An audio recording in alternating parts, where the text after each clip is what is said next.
What's up, nerds? Welcome to the Omni4Game podcast, episode 138. I'm Sean. I'm joined with Chris and Brandon, as always. What's up, guys? This week's Omni4Game recap. We go over locals, as always. We finally start the reveals for B226, and then we go over your guys' comments. So if you like this, make sure you like, comment, subscribe. We'll catch you in the next episode. Yes. So, locals recap. Yeah, who wants to go first for Tuesday? Yeah, none of us went to Trinity. Yeah, I had plans that I was supposed to do last week, but we had to end up getting rescheduled because we had some upper management coming to work. So all the people I was going with had to come into work, so we weren't able to do it that night. So we had to do it this Tuesday. And then Brandon just didn't want to go because he's Brandon, and Sean was dying. I wasn't dying. I just had a bit of a migraine, and also you were in the process of dying. Also, the deck that I was trying to cope with, I wasn't able to play the list that I wanted to play because I didn't own a fourth BT23 Dynasmon. Yeah. Yeah, no, just stayed at home. Didn't feel like going. What a loser, dude. But on to Friday, I will be going first. So I was able to build Dynasmon, which is what I played Friday. The real Fun Deck Friday has shown. Yes. I'm going to talk about the match that I played before the tournament, because I technically played 4.5 matches. I think we played 3 games before the tournament actually started. So yeah, you got there kind of early. Yeah, it's because I had to that do might something. Have been I was gonna say that might have been the earliest I've seen you there. It's rare that we get there and he's already there, set up and everything. It's rare in the past several months. I used to get there super duper early. Oh yeah, you used to, yeah. I had something to do in Pensacola, and if I had driven back home in traffic, I would have had to literally touch my front door and get back in my car and turn around. So I was like, I'll just. Oh, so yeah, it's just a waste of time. Might as well just go straight fair. There. Yeah. Especially with these gas prices. Gas prices and the traffic because of the interstate being messed up. So the highway is super backed up. Anyway, so I built Dynasmon. I had tinkered with it. I think I started tinkering with it either Sunday or Monday. Started messing with it. It actually didn't feel that bad. So I was like, I might actually bring this to locals. Wanted to play it Tuesday, but couldn't get the stuff, and then ended up getting a migraine anyway, so it didn't really matter.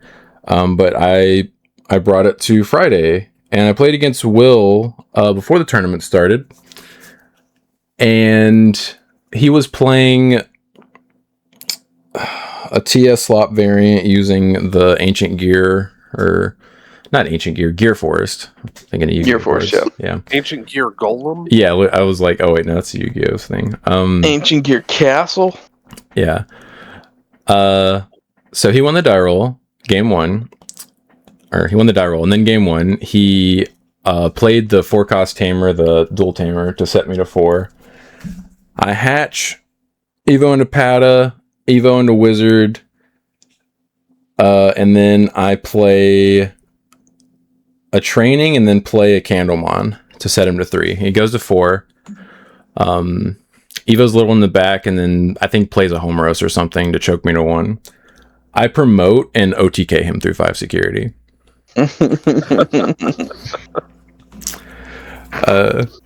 Game 2, I think I killed him on my 4th turn, maybe something like that.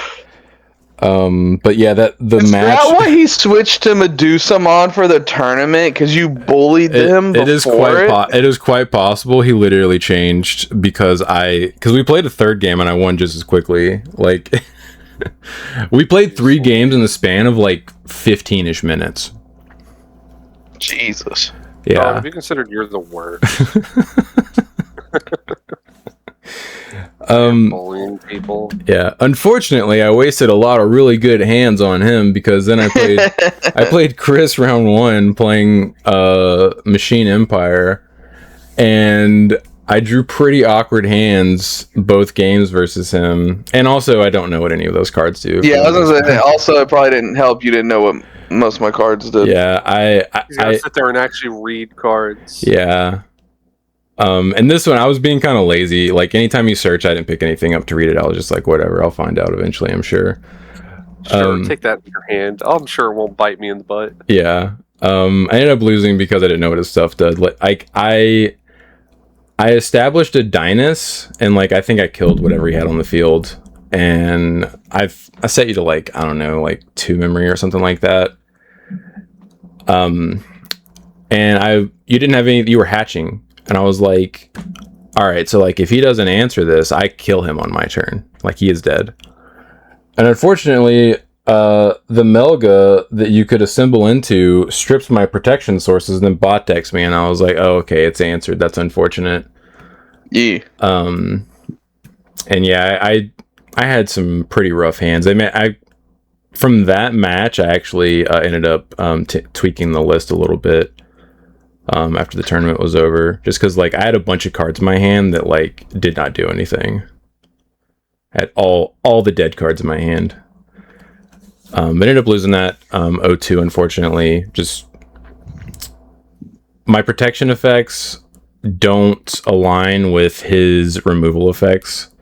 Yeah, I was gonna say it was like that was like one of the most unfortunate parts is a lot of my stuff in my deck like de-evos. Mm-hmm. And that just like strips you down to where like your protection sometimes doesn't matter.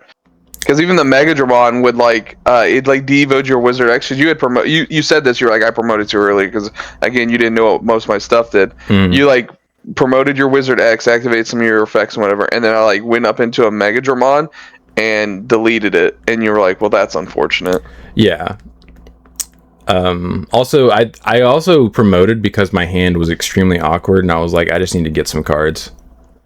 Oh, like a second stack, like start being able to draw again. That, and also because the stack that or the rookie that I promoted, like I was able to like see like 3 extra cards, but then I was just like, none of these are helping. Gotcha. But yeah, I didn't draw any like high roll OTK hands versus you, unfortunately, because if I had turned 2, it wouldn't have mattered what your cards did. I ended up losing that. Round 2 played against one of the newer guys at the tournament. What was he playing? I already forgot what he was playing. Hunters. Yes, thank you. He was playing Hunters. Would have been scary 10 formats ago, but I am playing a deck that has Omni Protection inheritables, so I don't care about Superior Mode. My boss monster that I will pass turn on has Barrier, so you can't attack over it either. So I won that pretty easily, 2-0. He's also still learning the deck, because I think the reason why he lost in round 2 is because he did not know the new Superior Mode could attack. Like, I guess he attacked, he turned his card sideways, and then didn't activate the, this card can attack without suspending effect. He didn't know that he could still do that even after he's suspended. I'm assuming you mean a different round, because I played him round 2. Yeah, that was round 2, or round 1, I'm sorry, when he played against his friend. Yeah, because he did use that effect versus me. Yes, I don't know if he knew, well, he knew it could attack, like, passing turn. He was like, I just don't have to suspend this. Because he had done that to me the week prior, because he had played the same deck. Mm-hmm. But I guess he had it lived, or like had lived a turn, and then he turned it sideways. And I don't know if it would have ended the game. I didn't get that far. I just know he was like telling his friend, I was like, it doesn't say that on the card. He's like, it does say that you can attack without suspending. He's like, but that does not like clarify that if it's suspended already, I can still activate this to attack again. So I don't know if. I can see the confusion there. Yeah. That's what I said too. I was like, I understand. Yes. Like if you're new to the game, if you're new to the game, okay, yeah, I get it. But like so again, I don't know if it would have won him the game or what. But he was like talking to his friend about that. Yeah. He tried to tuck one of my guys. Actually, I let him do it. I didn't want to burn a protection effect. Whenever I think it was like game 2, he tucked my 5 underneath my 4, and I had another 5 in my hand, so I was like, I don't care. He gave me 2 Mistymon inheritables on top underneath my Dynus because of that, because I evoed into a Misty into a Dynus, and I was like, yo, I can unsuspend twice. He died that next turn. So I won that 2-0 pretty easily. And then played against Burbs, round 3. Yep. Phoenixmon with a little splash of red hybrid shenanigans. Meh. I have Omni Protection, so he can't blow me up. I have Barrier, so he can't attack through me. I can clear his board. He went into a Phoenix X one game. It was actually... I went into a Dynast and cleared his board, and I was like, okay, he's hatching here. Like, I should be Gucci. But he did already have that Takuya on the field. And I didn't know what the hell it was in there for. But he actually evoed into a hybrid, start a main, and used 2 of the trainings that I checked out for security, and went all the way up into a Phoenix X, and I was like, yo, what? Chill. What's happening? Yeah. What is happening? But he couldn't do anything that I cared about. It didn't clear my body and it didn't kill me, and I just killed him on my turn because I didn't have any blockers. Ended up winning that 2-0 as well. I just... Dynast X. You did. Yeah, did. Yeah, and I came in 5th. Yeah. My tiebreakers were ass-tastic. Yeah, I think most of ours, like all of ours was, because mine were in like the same ballpark. Because mine and Sean's tiebreakers were exactly 0.1% off of each other. Yeah. So it's funny too because I tied for 3rd with Ben. All of our tiebreakers were the exact same. That's hilarious how that happened. So Sean technically is 5th because we shared 3rd and 4th. I mean, it's still 5th. But, I have 4 people above me, therefore I am 5th. But, you know, the next number is 4 after the 2 3s. Nothing you just heart. said is incorrect. In your heart. The words you're saying are correct. In your heart, you should know you were 4th. I don't know that because I know how it works. So, anyway, round 1, I played against Dante. He's playing Virus Busters. Game 1, he put out like a level 6 like pretty quick with his effects, and I was like, all right, cool, I need to promote this stacker. Oh, I'm playing Omni again. I wanted to do some slight tweaks to it, see how I felt about it. I gave up on trying to do a red and blue bottom end. It's just not going to work until we get better level 3s. Or the dual trainings, which I think should help out quite a lot. So anyway, I promoted a single stack. He had given me enough memory to like out his stack by going into Blitz Greymon, and then you know I'm an immune Digimon, so I'm like I at least have a turn to try to do something. You were wrong. No, I mean the major issue is I then spent the next 2 turns with not a second rookie in hand to try to start the game over because I had the level 6, he was starting from scratch. So I should have had tempo from that point, but like I just kept drawing all of my tamers, and I'd already established 1. And in that deck, if you have either Matt, Tai, or Nokia, like you're pretty kosher. Like, as long as you have at least 1, you will always be able to combo with whatever resources you are given. Listen, Brandon, you're making a lot of excuses. Just say you lost to Omni. Anyway, so eventually he does out the Blitz Greymon, which was inevitable, and then he just double dunks on me like 2 turns in a row with Sirius, and then hits me with the end of turn DNA swing with his Tama into Omni, which kills me. So then, game 2... You did. Yeah. Game 2, I bricked. Did not see any rookies until my 3rd turn, and by then he had basically established War Greymon by like turn 2 or 3, swung for 2 checks. I can't do anything to out it. He swings for 2 checks. He then, guess what? End of turn DNAs into Omni and swings for game. So... yeah. I got out Omni'd. Yeah. You got Omni'd. Yep. So, yeah, I got 2-0'd pretty quick there. But I don't think I was ever playing game 2 to begin with. Like, game 1, like, maybe I had a fighting chance, but I don't know, the draws just weren't with me. I think it's because my deck was organized, and I didn't pile shuffle. So after that round, I did pile shuffle, and I think it went a lot better after that.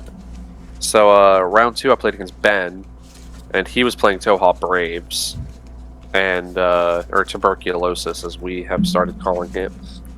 So game 1 was like pretty back and forth. We took almost 30 plus minutes because Ben brought a chess timer, so we were able to keep track. We were able to keep track of like how the turns were going. So, which by the way, we basically abandoned that after game 1. It was hilarious. Like we just completely forgot, stopped using it.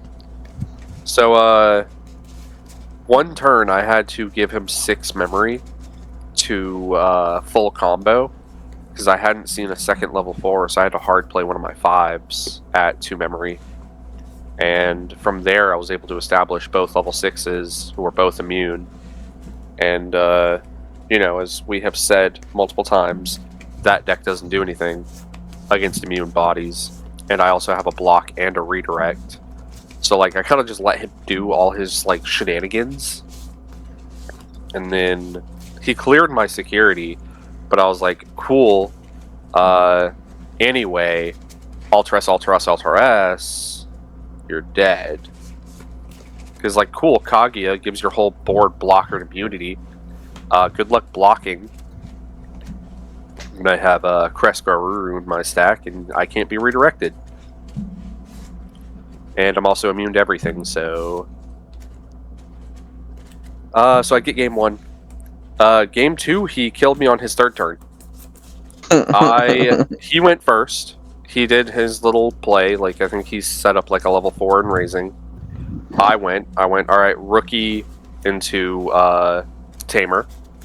I gave him 2 memory. He promoted and killed me. No, there was one more turn. I think he had gone into a 5. It was something. Either way, his 3rd turn, he killed me. I basically only got 2 turns. So I think on my turn, no, because his 2nd turn, he promoted. He swung with the 5 to go into the 6, the Ryugu. And the Ryugu stuck, obviously, because it has all the evade and stuff like that. Mm-hmm.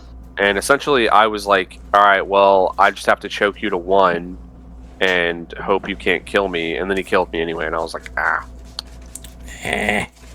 So, yeah, he didn't even, like, spend any memory for, like, the longest time. He just sat there at 1 memory just doing all these extra things because every time he deletes somebody, somebody else comes out. And you know how the deck works. Mm-hmm. Yeah, it's like a little piñata. Yeah. Yeah. And he can pop it himself, which is pretty neat. Yes. Yeah, because execute is real nasty. It is pretty good. It wasn't the reason why ghosts were bad. Yeah. Nope. They made everything else around it too fair. Yep. So then game 3, basically he had to poke me at the beginning of the game, and he had a mem boost out after I had already established 2 mem boosts.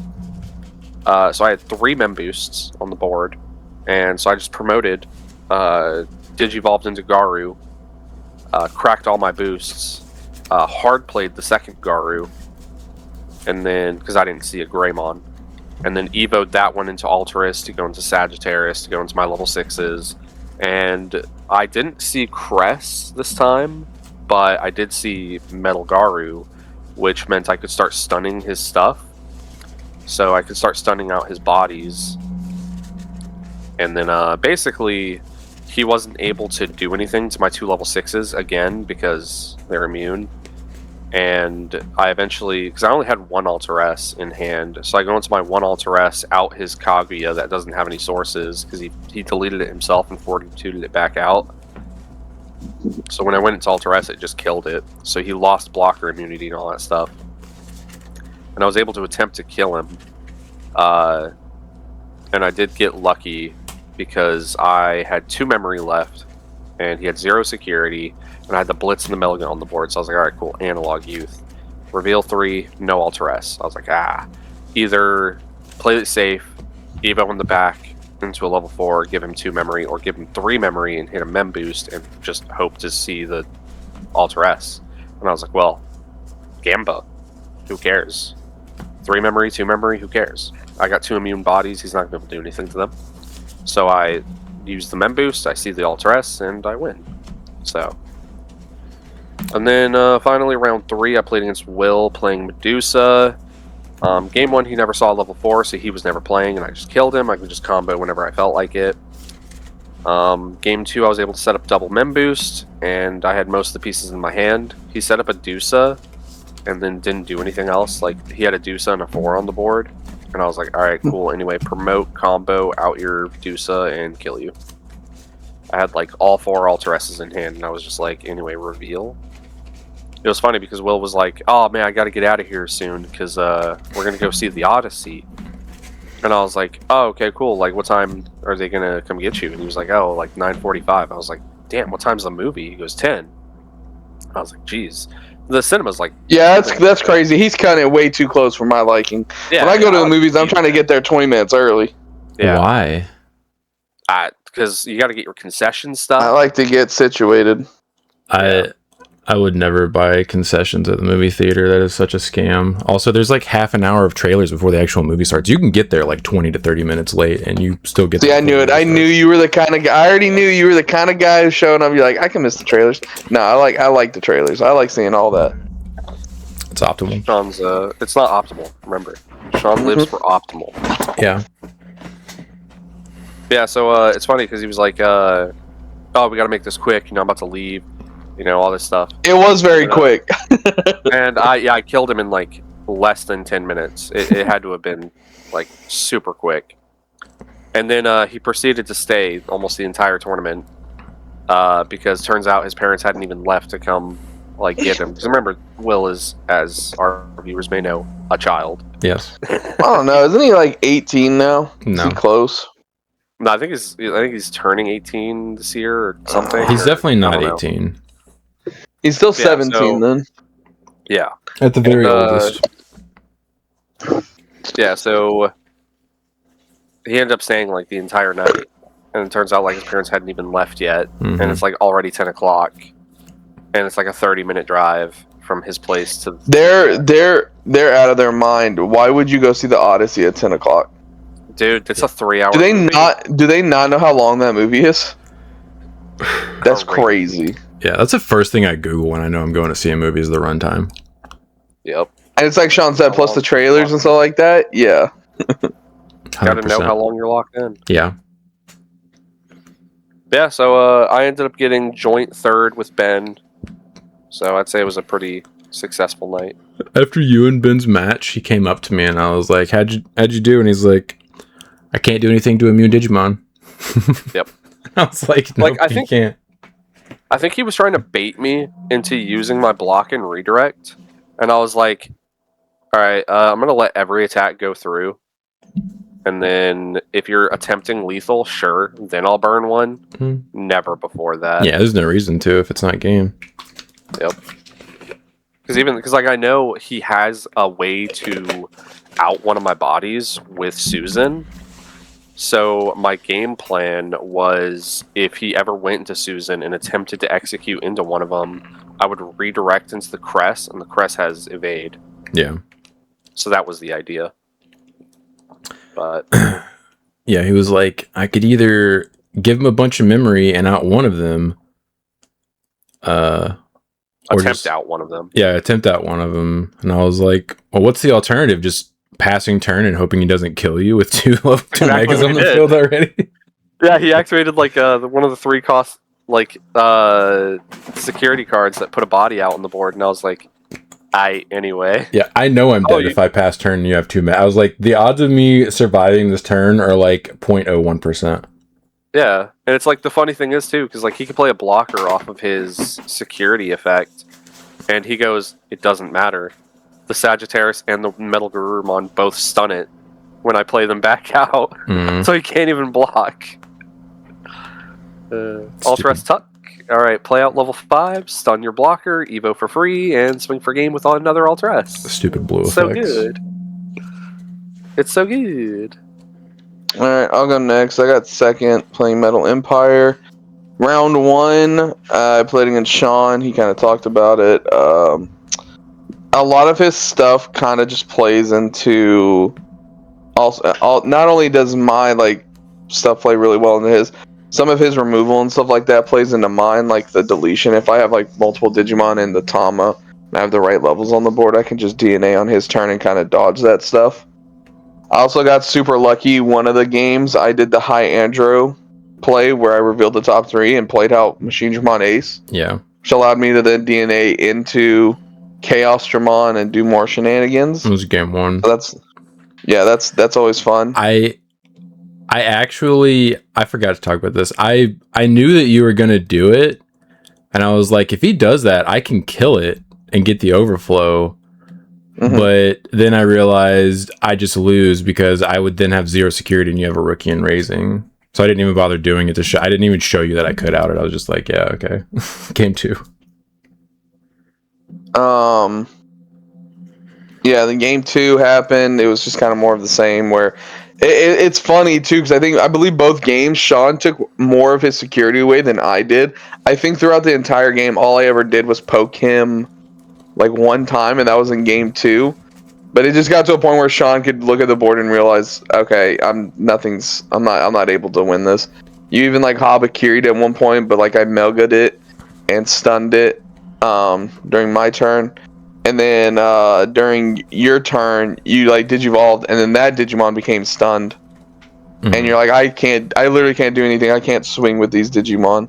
I mean, I knew it was going to stun it, unfortunately. I told you that your cards were stunning my cards, because I picked up your Melga and read it. Yeah, I forgot the Melga says and I was like, this is mandatory, damn it.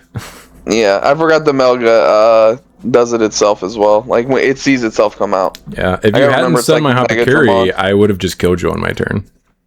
Right, and then round 2, I played against Burbs. I had no right winning game 1. It was hilarious. My opening hand was like a bunch of 4s, 5s, and 6s, and I was like, oh, and the option card, the Metal Empire option card. So I go first. I activate Metal Empire, putting him to 2. Pick up the top card. It's like another level 6, and place it in there. He goes. He hatches. He Digivolves. He like plays a training like a training. Searches, and then he plays like another training. Searches. So I'm at 2. I draw for turn. Still no level 3. I'm like, all right. Hard play the Guardramon. I'm like, at least this will get me deeper into the deck. Discard a card. Draw 2. Still no level 3. I'm like, all right. I just don't think I'm meant to win this game. Like, we're just gonna have to go to the next game. He promotes, does some stuff, and the Guardramon lives. I'm like, well, hold on now. Hold up. I can work with this. Like I can do stuff with this. I mean, like, he's living. I Digivolve, and then I somehow snowballed from there. I just started snowballing where I don't know if it's just the Birds deck or what, but like does that deck not have anything that can delete Digimon? I mean, that's because like back in the day why they played the Ancient Greymon engine, because Ancient Greymon was also a little bit of a removal. They have removal. I don't know. It's been so long since Josh has coped with it since Garuda X got limited. Right. But I distinctly remember when playing versus that deck with Angels, like he would burn my security by trying to pop my stuff. So they have removal. I just don't know if he has any as list. So he did do some stuff with, like, he did go into Phoenix X once and whatever, but like again, my deck de-evos a lot, so I was able to do more Metal Empire shenanigans. I don't think I did actually go into Chaos Dramon game 1, which allowed me to poke for his last 3 securities and basically clear his board, except for I think 1 Digimon. But I also had like 2 redirects underneath the Chaos Dramon. And it wasn't until the turn I killed him I drew the level 3. And then game 2, he went first. He like hatched Digivolved, play like a training. I opened a level 3 this time. Digivolved in the back. Slammed my giant meat on the table. and then like pass to him.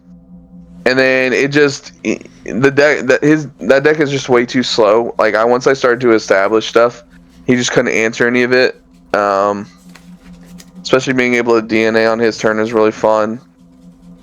High Andromon was really strong in that matchup too, just giving all my stuff Alliance and Reboot, and then with Mega Dramon underneath him, just being able to unsuspend and like poke at him for a bunch of damage.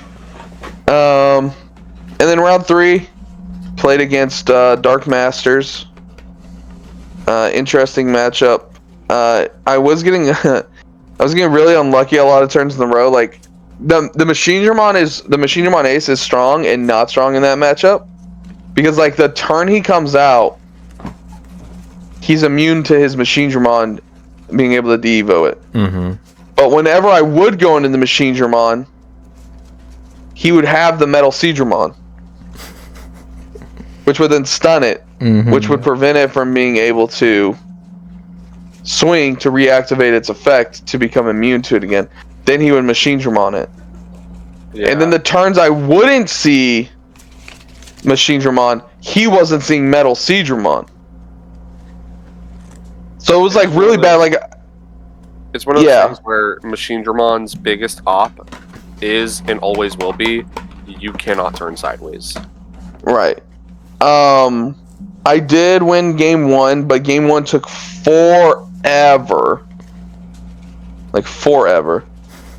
Game 2, we played a little bit faster. He ended up picking that one, and then we had like 5 minutes. Yep. For game 3, and then I ended up losing that one. We both played a little bit faster. I just like opened up really poorly, and he just opened up really fast because he plays like that red bottom end where he can just like poke me a lot. Yeah, with the Ukos. Yeah, Ukos and like Muchos and stuff like that. So yeah, ended up getting 2nd place. But the deck was pretty fun. I enjoyed it. You know those Melgas are like $15 now? Yeah, just the base art. The alt art's only like $5 more than it. Yeah, I'm like, what are we doing here? David's letting me borrow a 3rd. He let me borrow one in between rounds 1 and 2. And I was like, damn, I wish I'd have talked to you before the tournament, because I definitely would have been playing this 3rd Melga. I have one. Because it's... Do you? Yeah. I want it. Let me have it. What do you want for it? Do it for the Time Stranger promos I've already given him. No, he has a non-winner Ragnarok emblem or whatever the hell. I think I gave you those back. You saying I have another one of yours? Yeah, that's literally, we had that conversation, and that's when Brandon was like, "Oh, you guys discussed this already."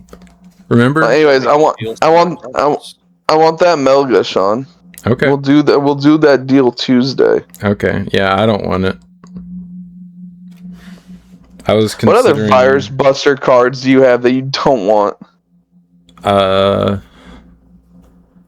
I don't know. I mean, I have like War Greys and Serious Punches and stuff and Omnis, but I don't know if I want to get rid of them. I could let you borrow stuff if you want to play Virus Busters and lose 1 week.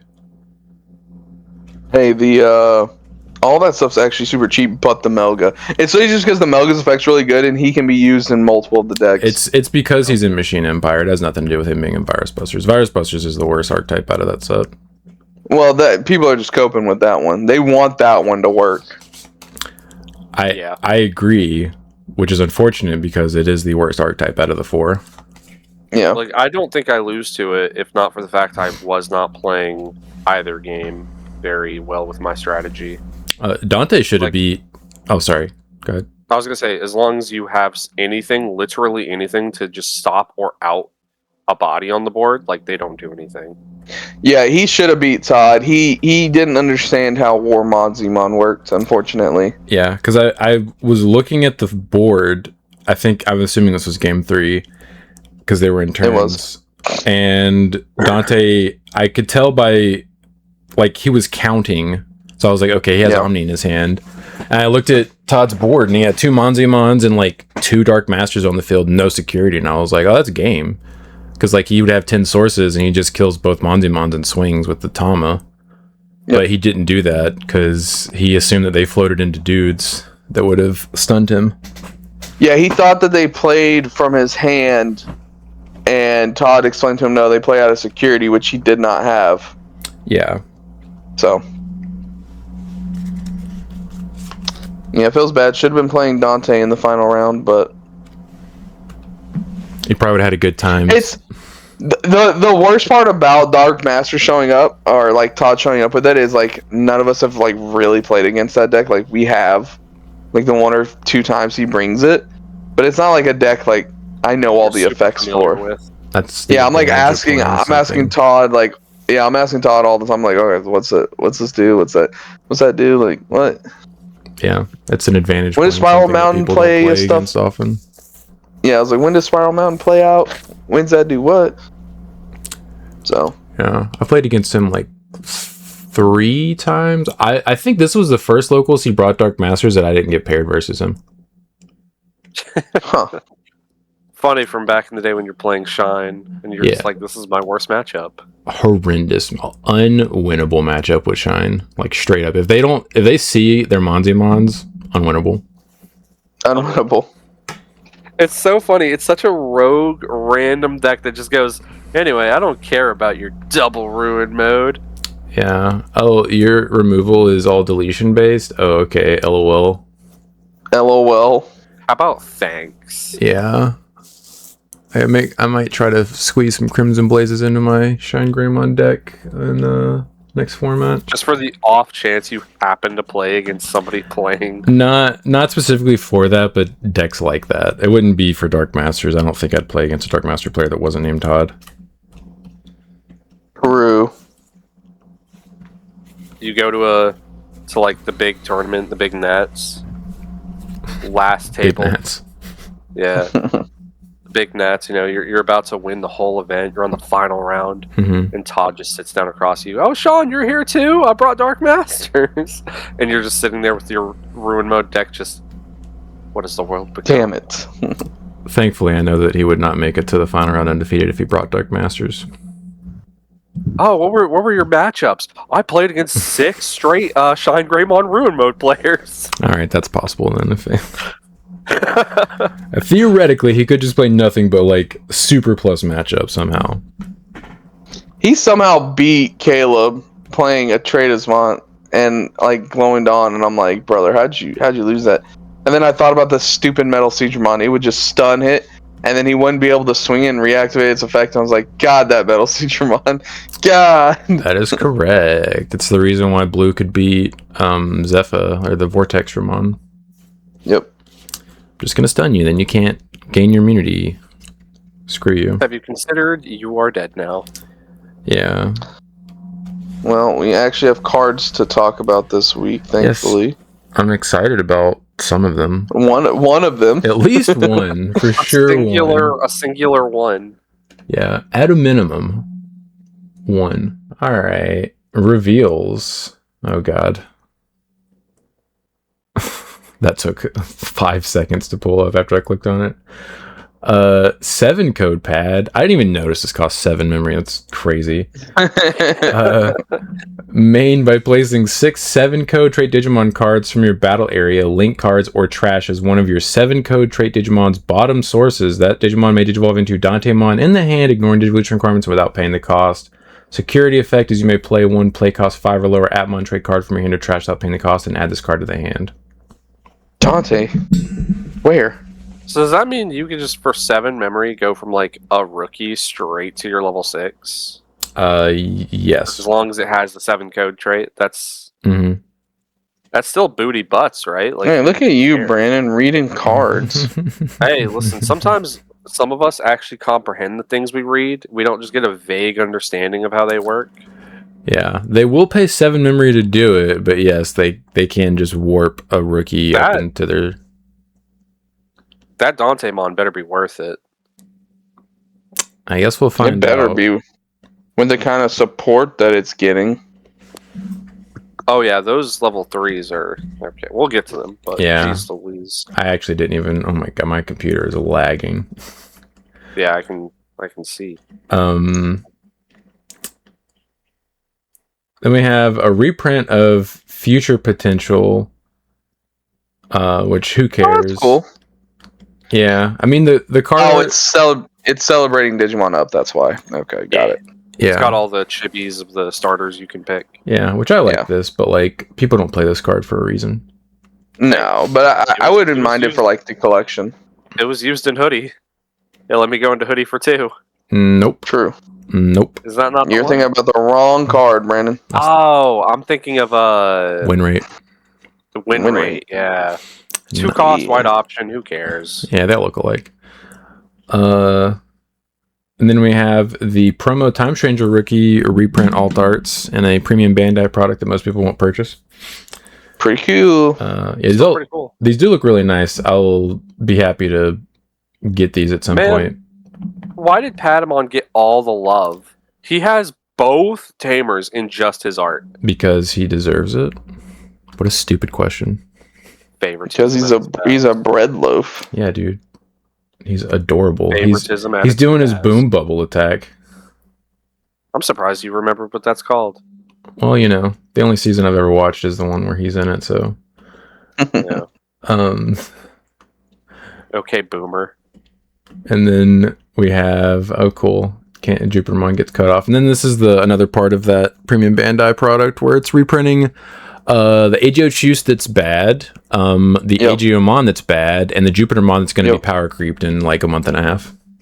Yeah, weird. I mean, weird. Where'd they pick these ones? But okay. I get the Jupiter. It's the only one as of right now. The other one technically doesn't exist yet. But yeah, they should have just... I get the other 2 as well because they are promos, but literally no one plays that Agio. Yeah, this Agio got removed as soon as we got another Agiomon. Yeah, that Agio juice is like $1 now. Not even, I don't think. Yeah, it's not even $1. Yeah. And this, I would... Remember back in the day when he was like $10? Crazy. He was 30 briefly for like a week. Yeah. For like, we all gave Sean. I was like, Sean, I want my $30. Yeah, I was like, oh man, I want a play set of these so I can like play this because I was considering playing Jupiter at that point, and everyone just handed me one of theirs because we all got one, and I had 4, and I was like, sick. And they got listed on TCG Player like a few days later, and they were $30. Jesus. I said it at the time. I was like, watch it be like you guys just handed me $100. I was right for a brief period of time. Kyo Sawashiro. Start of your main phase by placing 1 beat break trait card from your hand face down into this tamer, draw 1 and gain 1. All turns when security stack is removed from by spinning this tamer, place the top card of your deck face down into this tamer. If removed from by effects, give one of your opponent's Digimon security attack -1 until their turn ends. That's a mouthful. Yeah. It's okay. I mean, I know people like to try and cope with the just like base yellow version of this deck. I just don't think it's as good as. I think right now they've peaked with what their boss monster is, and that's a trade. I think this one's pretty good, especially when we get to this next dual card we're about to get to. But on top of that, like with all of these decks running around with Digimon effect immunity, this is a way to counter that, where you can be like, oh well, now my tamer's what's going to affect you, and you can do it during your opponent's turn. I think it's okay. No, like I said, it's okay. I think if they're going to build the yellow as a strat, I think this is definitely something you're playing. I think they decided to start balancing these tamers a little bit instead of tucking off the top of your deck to draw 1, gain 1. You have to take a card from your hand to do it. Kneel and tuck it, yeah. It's just like with the DM archetype. Yeah.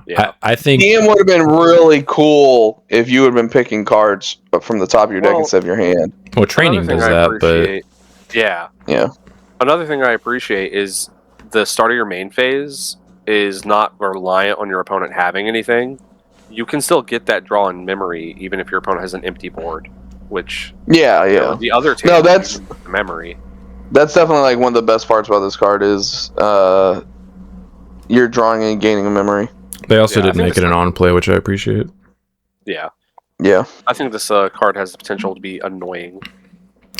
Yeah. Also, for the most part, it won't just tuck cards you actually want to draw off the top of your deck randomly besides the all turns effect. Yeah. Come on. There we go.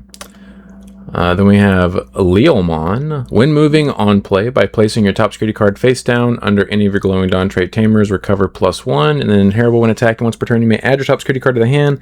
Then if you have 0 security cards, recover +1. That sounds familiar. Yeah, I was going to say, just that from Electmon. Yep. Now we have 3 cards that say that on the inheritable.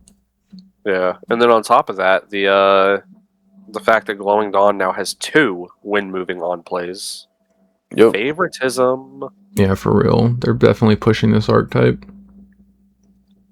Yeah, I'm an Omni player. Why don't I have that yet? Come on now.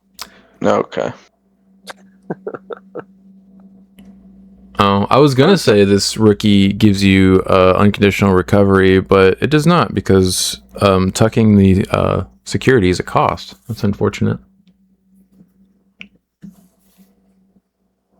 Oh, yeah, and it has to be under the tamer as well, so... Yeah, I overlooked the word buy when I was reading his effect, and I was like, yo, this guy just recovers. I like when moving cards. Me too. So much better. So much better. Yeah. Then we have Cougarmon, Barrier, and then when attacking once per turn by trashing the bottom face-down card from under any of your tamers or your top security card, you may use one option card with the Glowing Dawn trait from your hand with a cost reduced by 2. Inheritable is Barrier. I mean, yeah, does the option for cheat. That's pretty good. Also not relying on tamers, which is nice if you want to just like play this in something. Right. Yeah, that's why I like one of the level 5s for this. You can do a tamer or your security. Yeah, you can throw like a little GD package in something. Mm-hmm. Yeah, because like it's not restricted to Glowing Dawn trait tamer, or you can just use security. So I think it's good either way. Then we have just the alt art. It's right next to it. Oh, sorry. Yeah, come on, Sean. Just know after this was revealed, I know you're friends with Dante on Discord, Sean. Did you notice what his new profile picture is? Is it this guy's face? It is this guy's face, 100%. Yeah. No, I did not notice that. I'd never look at people's profile pictures because it's so tiny. I just never bothered looking at it. He messaged me because I had noticed it changed because he was asking about Tuesday because we hadn't shown up yet. And I looked at his profile and I was like, hold on. Is that Murasarimon's alt art? Yeah. Well, it's like when Spencer changed his profile picture to the virus fighter mode. The original one with the crazy eyes. He's just staring you down in your soul. Like, Murasamemon. I guess I'll read the Digimon effect first. So it's a dual card. When digivolving by trashing the top security card of one player with the most security cards, one of your opponent's Digimon or Tamers can't suspend until their turn ends. When digivolving / when attacking once per turn by trashing the bottom face-down card from under any of your Tamers, recover +1. And the option is Gonazan Murashiguri. I don't... Close enough. Japanese. You got it. Cost 4, and then main, one of your opponent's Digimon gets minus 8,000 DP until their turn ends. By trashing your top security card, it further gets minus 5,000 DP. It is a premium DP reduction up to 13,000 DP for 4 memory as an option card. Yep. That is very good. The only thing I have a slight issue with is the wordage of the it further gets -5. I feel like somebody is going to read that and go, well, the -5 isn't premium. It doesn't say for the turn. Yeah, I mean, people are going to misunderstand stuff. We need problem-solving card text for sure and cleaner verbiage. Yeah. But very clear verbiage. Yeah. Other than that, this card's busted. Yeah, this card's... this is a very good 4-cost option to just play in a yellow deck. Yeah, it is. The only issue I have with it is I think you would still just play the other 2 Murasarimons over this and Monarch Lysomon. Oh, I'm not worried about playing BP. I'm thinking as a yellow player, I'm like, yeah, I'm gonna put this in. No, I know you love it as a yellow player. Yeah. I'm thinking of it just like I'm talking about just from like the Glowing Dawn side. where I don't think Glowing Dawn would play this card at all because like all the other cards just kill your opponent. Yeah, but like, what if we get a new level 6 for this line and it's absolutely giga busted, as same as this? It very Doesn't quite possibly matter. could be. It could be the Habakuri effect, but it's just premium. Well, it doesn't matter because all the other cards kill. This doesn't kill your opponent. It doesn't. You're Like right, this- Chris. I mean, you could if you turn it sideways and they have no security. Well, it's true. He's got you there. But all the other ones like have like inheritable to unsuspend or digivolve into your level 6 for free, which then allow you to OTK your opponent. This card just doesn't do that. Like I think this will find its way into yellow decks before it would find its way into like a Glowing Dawn deck. Yeah, like this is 100% like something you play in Angels, for example, just as an example. Like, oh, I happen to have an extra Gatomon on the board that I hit out of my security. Let me activate this for 4. Out your body. Trash security. Oh, my Angelomon just procced. And then you cut this card for the new Agiochusmon we're about to see. Oh, yeah, valid. That card's awesome. Because guess what this doesn't have, Brandon?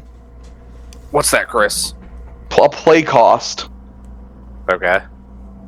So Dom wouldn't even be able to do anything with this card. I mean, Well, you want to activate it. it's not an angel, so he wouldn't be able to do anything with Yeah, it that anyway. too. You know what else this card doesn't have, Chris? What?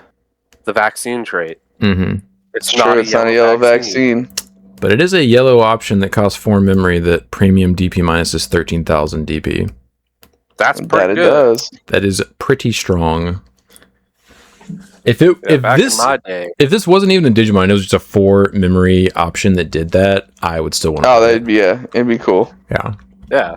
I remember mean, Ben's argument. Ben goes, I can't activate out of security though. Yeah. Like, okay, Ben. That is unfortunate, however, that's never a reason why I put options in my deck. Yeah. I'm never thinking, it's always just a plus if like it's a sack out of security. Yeah.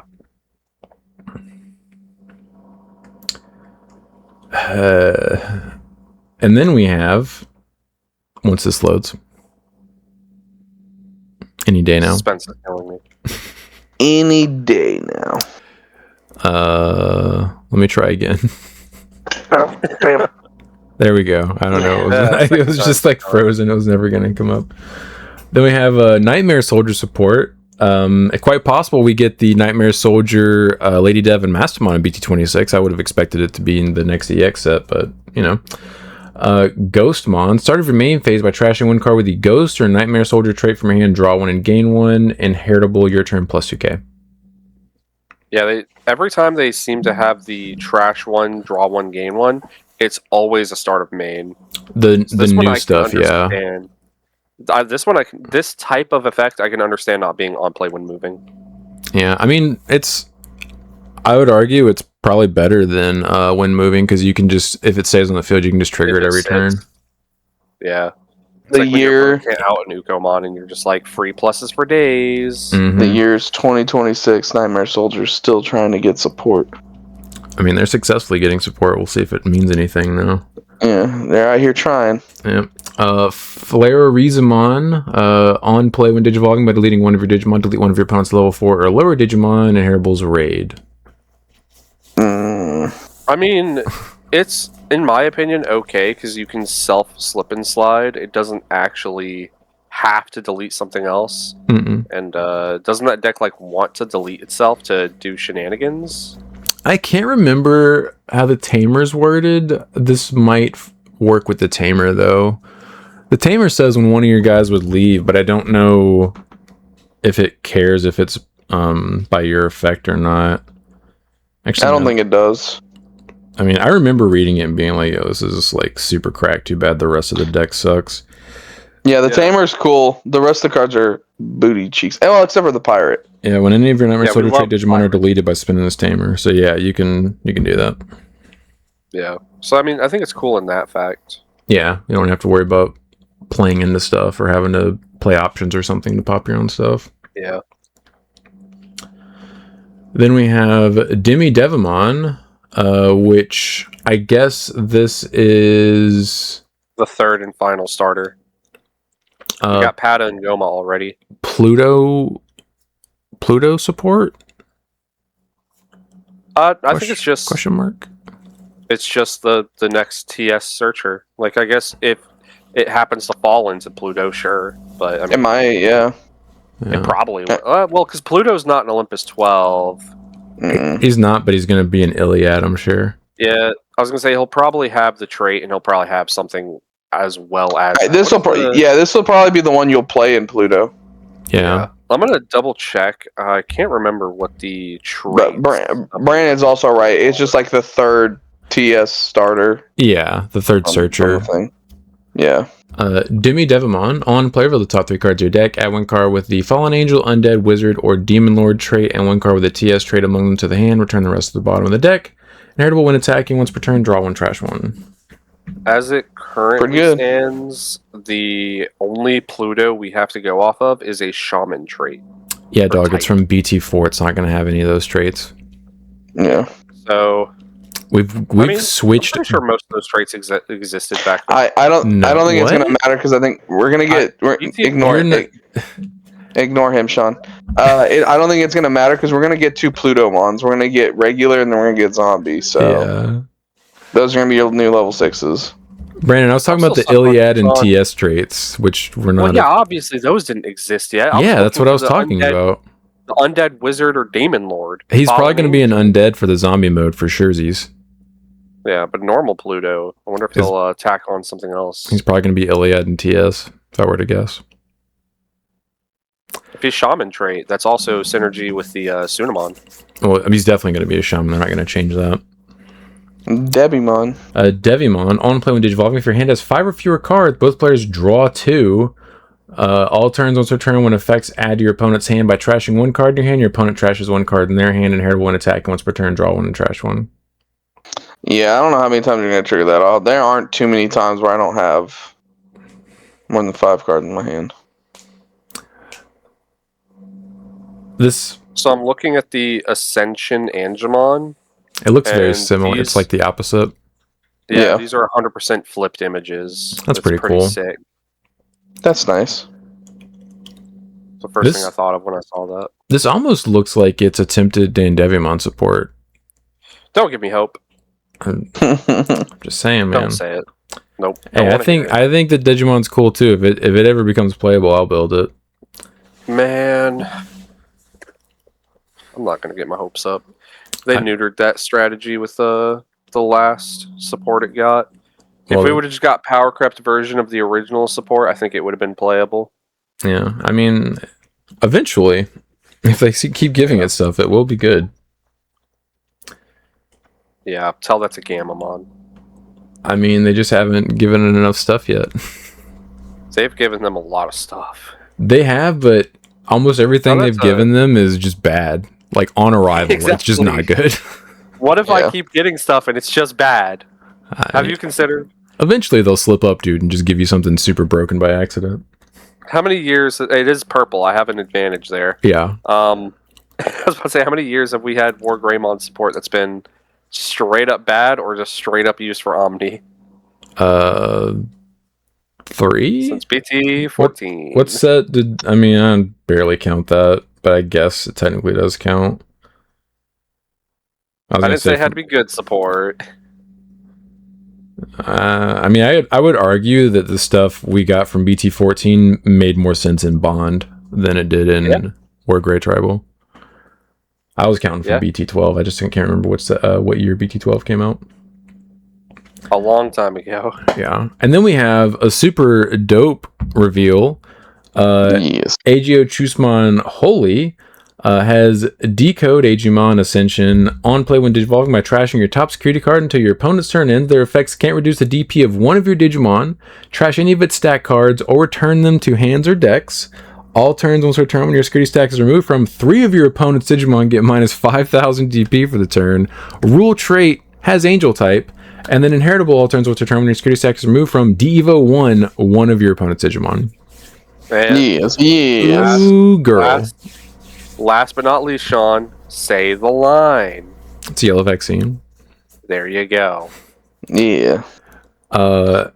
Yeah, this makes sense that this would be the best one. It is the last form, and I think the strongest form in the game. So, dude, this is crazy. Like, if we had this in BT23 format, I think Angels would have been like right there with Hoodie. Like, I think it would have been Angels or Hoodie. Like, which one you picking? Yeah, because you couldn't de-evo it, you couldn't DP neg it. Yeah, because it doesn't say Digimon effects. It says their effects. So, like, it doesn't matter what your tamers do.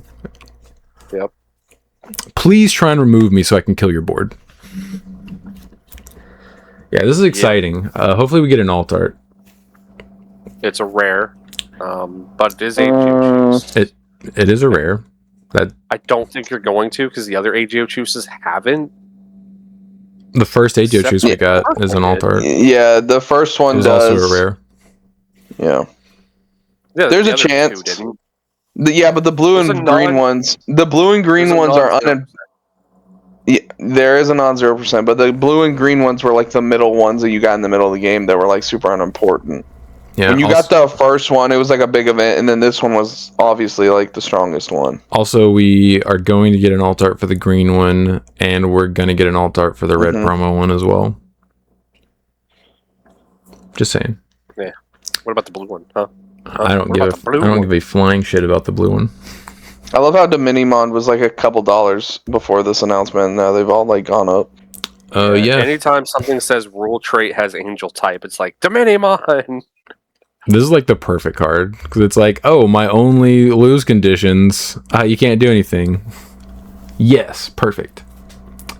Now for a bad card. Yeah, and then I don't even remember what this guy does. AGO Chusmon Dark. On play when Digivolving. This guy doesn't even have decode.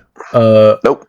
When on play when Digivolving, by deleting this Digimon and returning one Shaman or TS trait card from your trash to the bottom of the deck, delete one of your opponent's level 5 or lower Digimon. On deletion, you may play one TS trait card with a play cost of 5 or less from your hand or trash without paying the cost. Rule trait has Wizard type.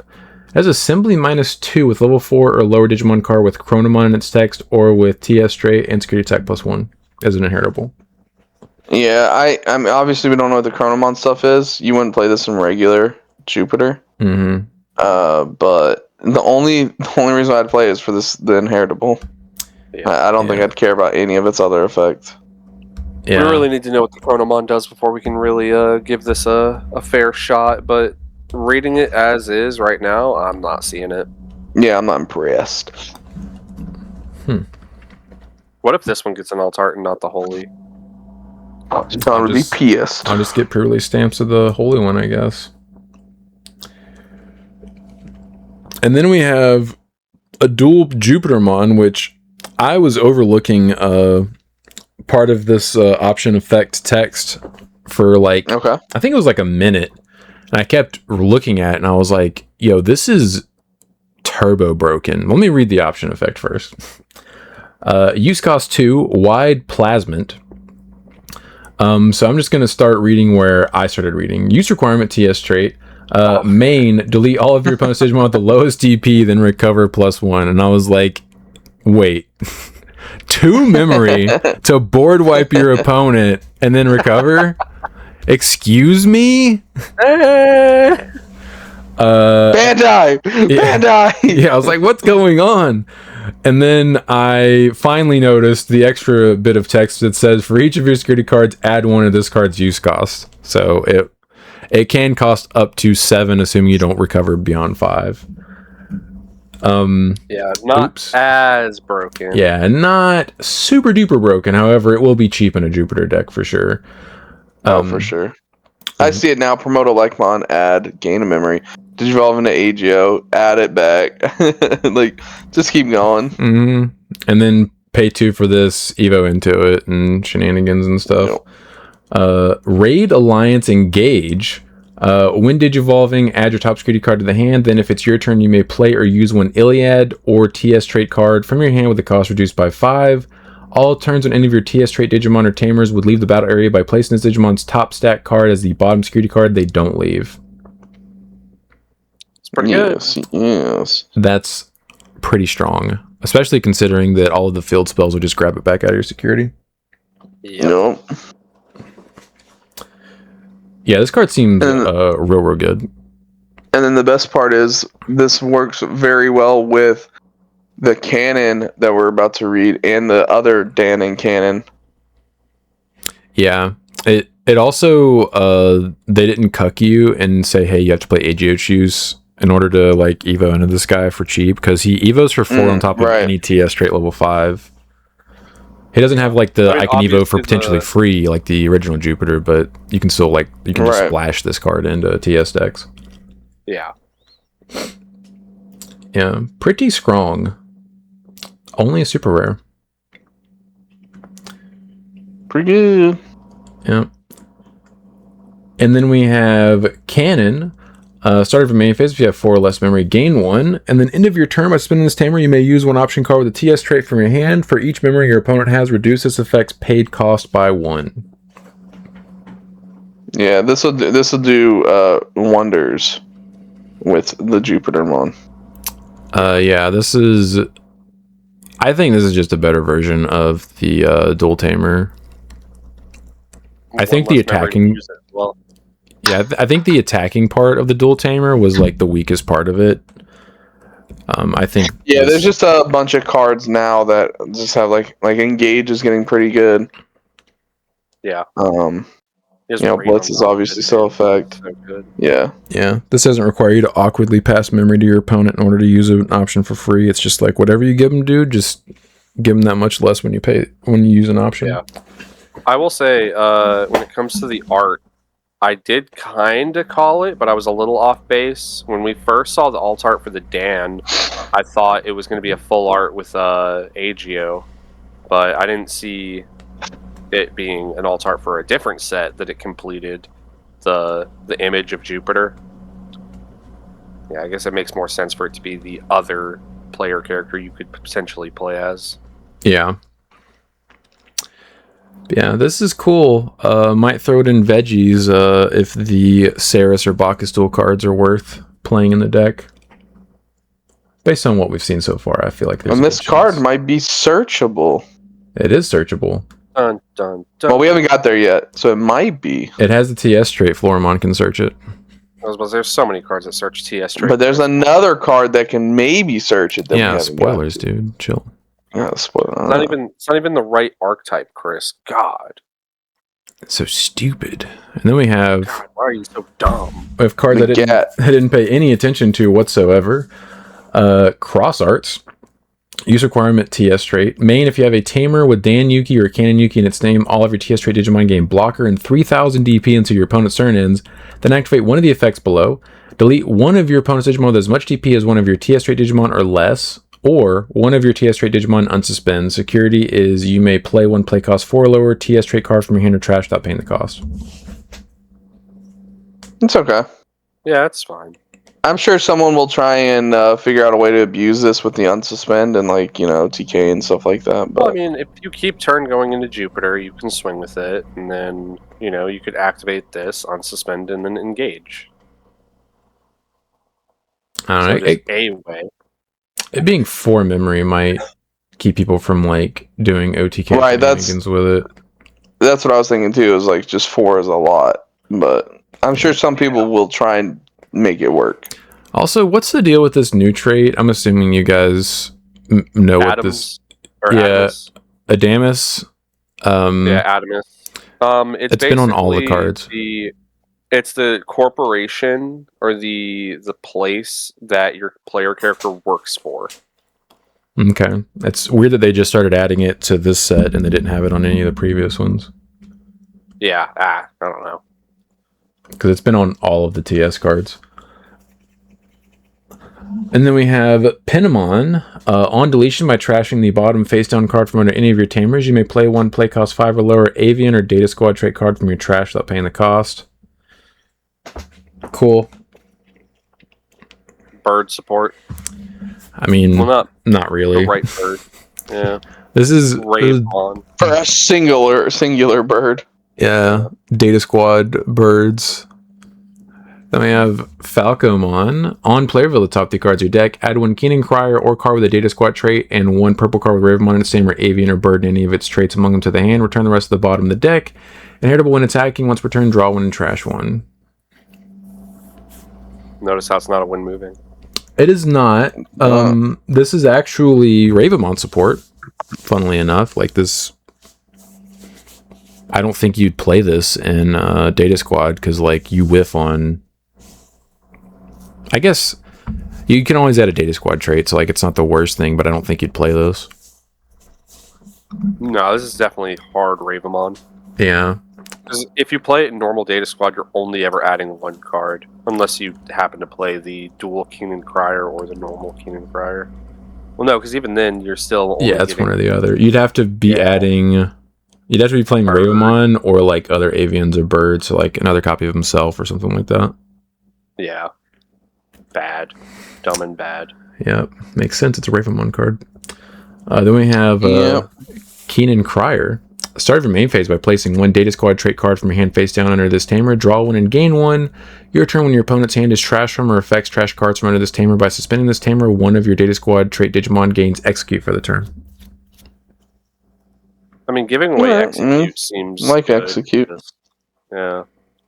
Remember how some decks just have to hatch their Tama and they have execute? They just get execute for free. Yeah, they're just like, yo, this is the best card in my deck, and it's in my Digitomus deck. It's Balmon all over again, dude.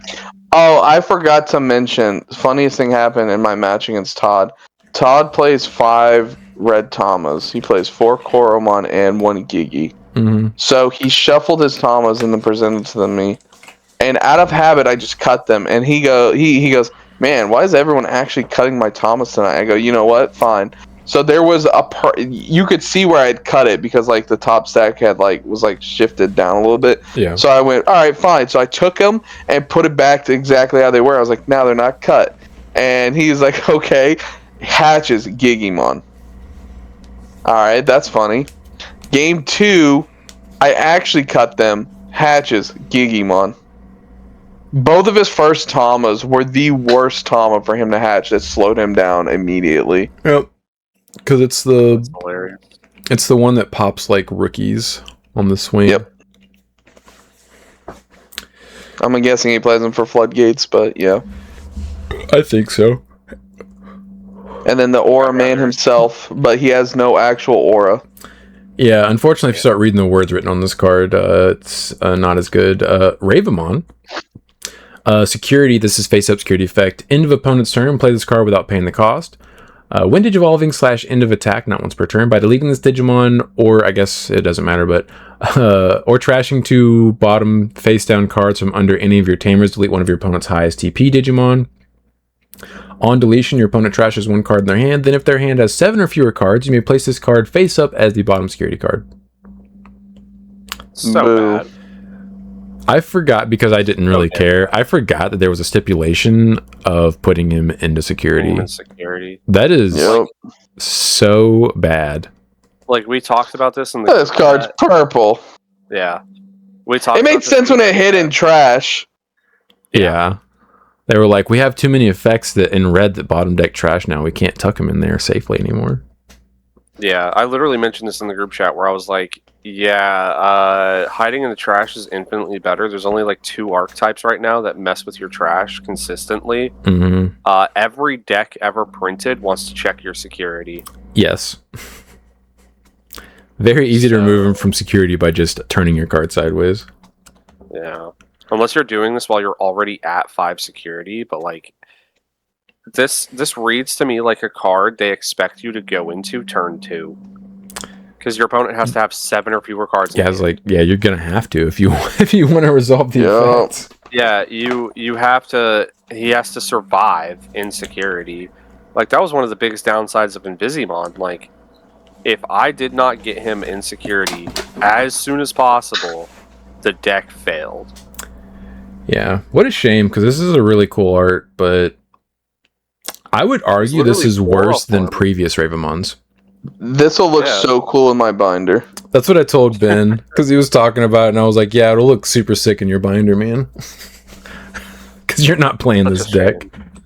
You're going to test it and realize it's actual trash, and then be like, oh, I guess I can't play it. Such a shame the beautiful art is wasted. Yeah, it is.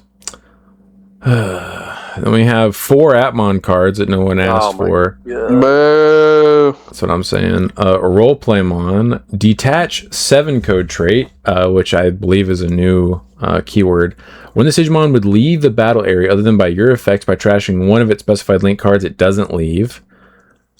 When attacking, by trashing 1 game, open, or 7 code trait card from your hand, draw 2. And then its link effect is +3 progress and piercing. Okay, so they just get progress to Atmon. Ridiculous. We're just giving out good keywords for bad decks as inheritables like this? Like, what the hell? Some people are going to say it's like a little more balanced because the link cost is more expensive. I don't care. You're doing this for free. Like, they themselves are more expensive. They're all 4 to play. Like, every single one we're going to read is 4 to play. That's what Dante said. He goes, it costs 4 to play and 3 to link. I said, Dante, when are you ever playing full cost for any of that? He goes, yeah. Not really. Not really ever. No. But no, like, giving progress is just a generic keyword they can just slot in at any time is ridiculous. And not just progress. Progress, piercing, and 3000 DP. Yep. Doesn't end there. Then we have Mailmon, also has Detach 7 code trait. And then when attacking, if your hand has 7 or fewer cards, draw 1. And then the link effect is when linking, one of your opponent's Digimon or Tamers can't suspend until their turn ends. Yeah, that's also a pretty good effect. Yeah. They literally, did they just take all the best keywords from each color and put them on the Atmon No, cards? purple is the worst. Okay. Fortunately. This one's pretty good, though. Yeah, Gomimon. Yeah. Also has Detach, and then your turn once per turn when this Digimon gets linked to one of your Digimon with the social tool, open, or 7 code trait gains collision and 3000 DP for the turn. The link effect is when linking D-Evo to one of your opponent's Digimon. Yeah, the time on is a level 4 and does the same thing, but D-Evo's 1 stage. This level 3 is doing 2 stages. Yeah, they're really trying to push Atmons, dude. Yeah. Like, Rebootmon wasn't enough. We need to make it broken. And then we have Tellermon, also has Detach, and then your turn once per turn when the Digimon gets linked, reveal the top 3 cards of your deck, add 1 card with the entertainment, open, or 7 code trait among them to the hand, return the rest to the top or bottom of the deck. The link effect is when linking, delete one of your opponent's Digimon at the lowest level. Yep.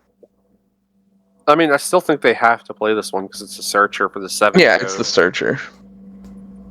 That's why its link is bad. Out of all of them, I think it's definitely the worst. Like, the deleting your opponent's lowest level, like, if they only have the 1 Digimon, that's still, like, okay. Yeah, it's... The floor is low, but it still has a ceiling that you just... you just have a 7 on the field. I was gonna say, it's just funny to me that you read the first string, you're like, Jesus, what's this one gonna be? And you're like, oh, this is... it's not too bad. That's not too way bad. more tame, okay. Yeah, this one makes sense, okay. Yeah, this one's relatively fair. Come out for our Anusmon? Like... Yeah. Oh, well. And then we have... John's new Tama for veggies.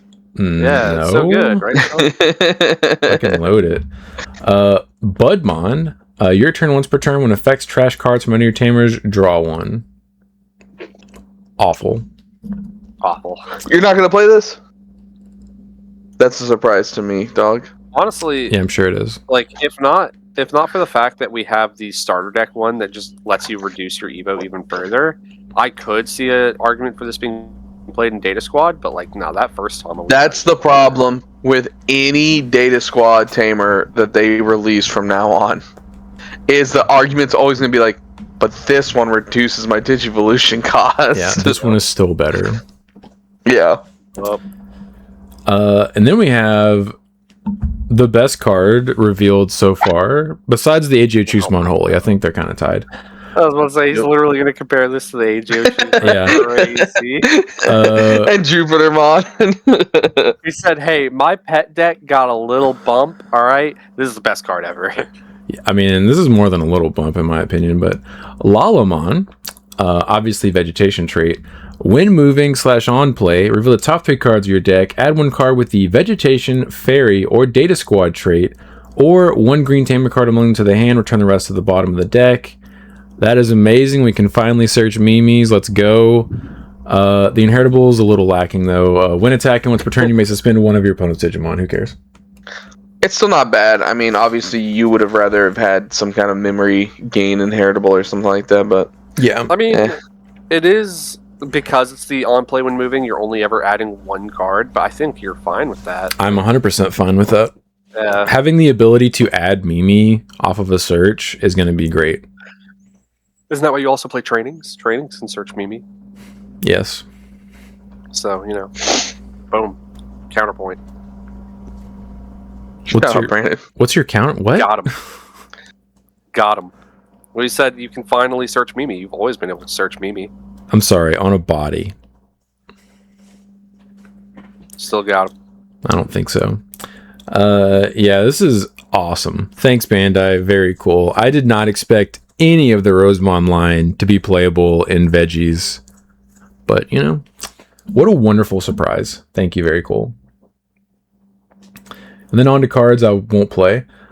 I will say, Caleb called this. He said, expect to see the 4 and 5 tomorrow, guys. Yeah. Then we have Sunflowermon, which is 6,000 DP, so no matter what the text on it says, you will not play this in Veggies. On play when Digivolving, if you have one or fewer tamers, you may play one Yoshino Fujita from your hand without paying the cost. Inheritable, when attack once per turn, one of your opponent's Digimon can't unsuspend until their turn ends.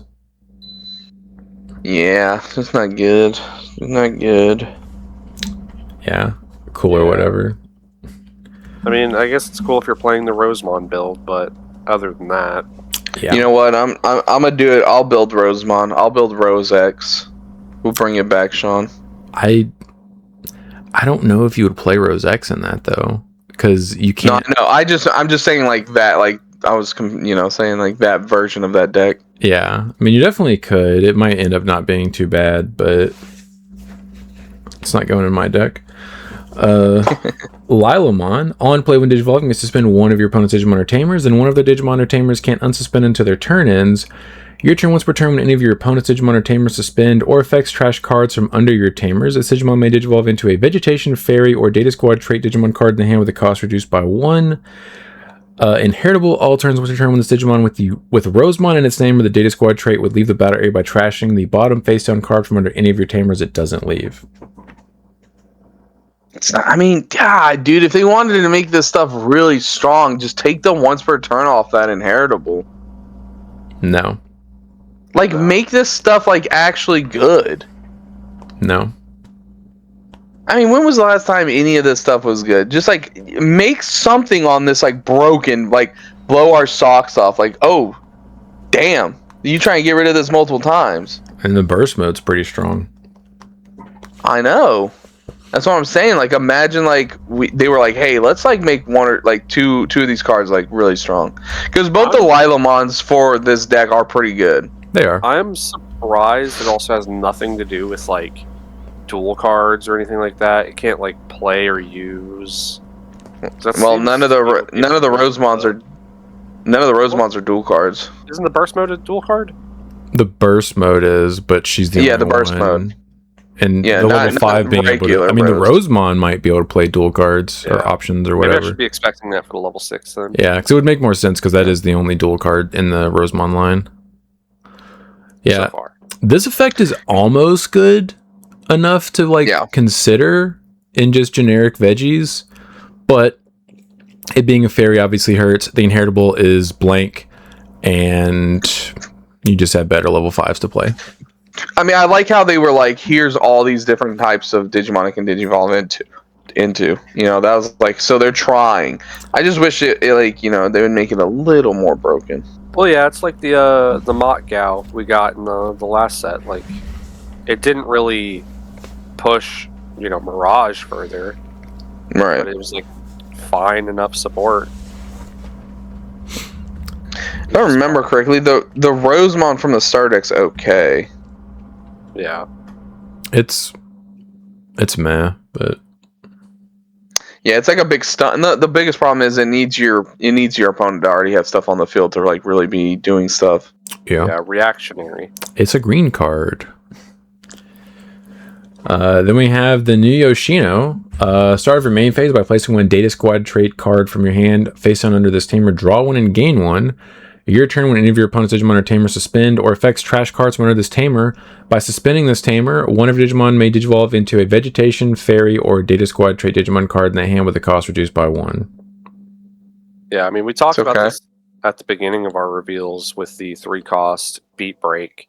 The start of main is good, but I know Sean's going to have major issues with the Your Turn. We kind of talked about this earlier amongst ourselves, but, Sean, if you want to explain why you think it's kind of mid. It might end up being good for like Rosemon or something, but like I wouldn't have a reason to play this in Veggies because it requires your opponent to be playing the game in order to benefit from it, because we're not going to be playing cards that tuck underneath it. And even if we did, you wouldn't get the effect until the following turn because it's started main phase to tuck. So another big problem is I'm looking at all these cards and I just don't see any way you're like lethaling them. Like it's very much a control deck, and there's just like it would take you forever to fully kill your opponent. I think you forgot what the burst mode does. No, I know. I know the burst mode's really strong. I'm talking about like the rest of the deck. You know what I mean? Like the rest of the deck's like stun focused. Yeah, like it's just stunning stuff. Like this is like very much like a poke deck until you can get to like burst mode. I mean, the burst mode's pretty aggro. I think if it looks like, I think you guys are right. It's just a stun focused deck, but once you stun them for a few turns and they keep putting stuff on the field, you can just kill them with the burst mode. Well, I mean, that's on them. I guess that's fair. I mean, yes, it does require your opponents to be playing into it, unfortunately. What if I? That's what I'm saying. Like you're reacting to their stuff. Like you're never gonna like be able to like, kill them. Yeah, it has the same issue as a lot of old archetypes, where they're relying on your opponent to be doing something specific in order to benefit. Yeah, not a fan. We have Mimi that we can search now. I don't care about this one. Mimi can cheat memory without my opponent having anything happening on their field. So, wow, the lag, dude. Well, luckily that's the last one, so hopefully. Yeah, I was trying to get out of it the whole time, and it was lagging. Disappointing. But like I said, I wasn't expecting anything from the Rosemon stuff to go into Veggies. I was just looking forward to like whatever TS cards we might get and like the dual cards. So the Lalamon was a very nice surprise. I appreciated that. Or Lilamon. No Lalamon. Yeah, Lalamon. I mix their names up sometimes. Comments. Impact Entertainment. What's up, guys? Hope y'all doing well. Gonna be playing some Digimon and Gundam Regional this weekend. Wish me luck, because I'm bringing Magna DNA and hope I get all my pieces, lol. Was originally gonna bring Ruin Mode Turbo, but I'm always one piece away from popping off, and that's I even switched to... That's that I even switched to Memory Boost over the trainings at one point. My question to y'all is, if you can remove one keyword from the game, what would it be? For me, I think it would be jamming. Whoa. What did jamming do to you?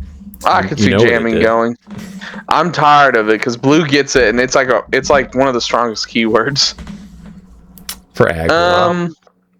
Digizorp, because if they never considered Digizorp, maybe we never get HPD. I mean, Digizorption is removed from the game. Yeah, it is practically gone. Yeah, but I'm saying, like, if it never existed to begin with, maybe they never have the idea to print HPD. I'm trying to kill HPD. I think what happened is HPD was an idea first, and they were like, let's just put this effect on cards. Yeah. That's usually how it works. We've seen that in the past, where they're like, they put an effect on a card, then they turn that into a keyword like a couple sets later. Yeah, like Blitz. That's how Blitz started. I'm gonna go with barrier, because I always forget that's an actual keyword when I attack into my opponent's Digimon, and Sean just goes, "All right, trash my security." I'm like, "Oh yeah, that has barrier." I forget about that. No, if I had to think I'm okay. Real answer, that's tough. I mean, jamming's not a bad one to pick, because like a lot of those War Garu cards would be fine to come back otherwise, because then there's a chance it could just die on the swing into security. I mean, I didn't. What made it so good was jamming back in the day, and I still killed people. Yeah, the X antibody line also protected from battle. Yeah. Oh, that's right. Okay, yeah, it didn't have jamming. It had that protection. That was before they gave jamming to literally everything. Yeah, and it was after they limited the Pokemon. Can I just say, like, decoy, just because it's never been good, it's never going to be good, and they, like, just I get rid mean, of that effect basically is being removed from the game, though, due to power creep. And also, but, like, yes, it was never good. Yeah, like, we have Guard now, which is better. It's literally, yeah. I don't think they're ever going to put decoy on another card again. I think it's just going to be replaced with Guard. Yeah, it's like Blitz nowadays. I think just doesn't have a place anymore, because now you can just have Engage. Oh, I think... Yeah, we've been through this. But I'm just saying. I think Engage is just better power creep Blitz. I disagree. I think just putting then this Digimon may attack is better than Blitz. Yeah. Because there are situations where you literally lose the opportunity to attack due to interactions that I've witnessed. Timing. Yeah, I've witnessed someone, I think it was Chris, playing against, I think it was Melody playing Bagra. I forgot what deck you were playing, but you evoed, or maybe it was Brandon, it was one of you. You evoed into something that had Blitz, and all of your effects resolved before you actually passed turn, and from you deleting his stuff, or whatever he did, he pulled turn on you, but you had lost the opportunity to Blitz because you had already resolved all of your effects. So, like, you just couldn't attack. Yeah. No End of attack turn from you may swing is pretty good. I still would prefer than this Digimon may attack, because then you don't have to worry about, you don't have to wait until end of turn. What Engage does? Isn't Engage just you may attack? Engage is end of turn timing. If I had the choice, I would rather have the ability to attack before end of turn timing. Because then there's a lot of interactions that happen at end of turn that might cause you to be disrupted again. I don't know. I'm not saying engage is a bad keyword. I'm just saying if given the choice, I would prefer to just be able to attack immediately. You're saying that they both have their use cases still. Partition's a pretty good one. I would kill to get rid of a partition. That thing's... I hate DNAs would be a little bit more balanced. Pyldramon just spitting out 2 bodies for free. Mostamon spitting out 2 bodies for free. I like partition. Oh, duh. Just Link. Duh. Yes. Kill apps. Yes. Link. No, because then they'd be tempted to make it all DNA digivolving instead of linking. No. Yeah, Brandon, you're thinking of DNA. You're thinking of app fusion. Yeah. Oh, Engage reads, Brandon, at the end of your turn, this Digimon may attack. Well, yeah, I know. But that's like kind of what you use Blitz for. You know, you digivolved and then you got to swing. And it was always like Blitz Omni was used because it let you swing after you passed your turn. After you pass memory over, but before end of turn timing. Either way, I'm saying it's the same thing with some slight nuance. The nuances can cause issues though because of and listening to you causes me issues, so it's possible. Like, say your opponent has a Death X on the field. Oh yeah, okay, yeah. Say less. Blitz would allow you to attack before it blew you up. Engage would not. Yeah. You could declare the attack, but then you just get blown up. You'd have to fully resolve the attack before end of turn timing. Does that mean if you had a card with Blitz and Engage, you could swing with Blitz? Let's say you had an effect that unsuspended you. You finish the attack, and then you could engage and swing again? That's correct. That's cool. That's another reason why I would prefer the Digimon may attack over Engage, because it would allow you to get an additional swing. Assuming you maybe could pull turn back or something, or you just had something else that could attack. Yeah, I think linking. Yeah, get rid of that one. Get rid of that one. I hate it. By the way, good luck. Yes, good luck. Desmond Milers 3114. Thanks for being a channel member. How do y'all feel about Digilabs and its ranking system? And answer this right away. I've never used Digilabs before, so I have no idea. I will do some research on it. If I remember, I'll get back to you another time. Yeah, I was about to say, Sean, didn't you look it up and try to look at it? I've looked at it before, yeah. So what do you think? I don't really care about it. No. It's like an attempt at an ELO ranking system, but it doesn't function that way because it just looks at your win-loss record and it doesn't take into account your opponents. Yeah.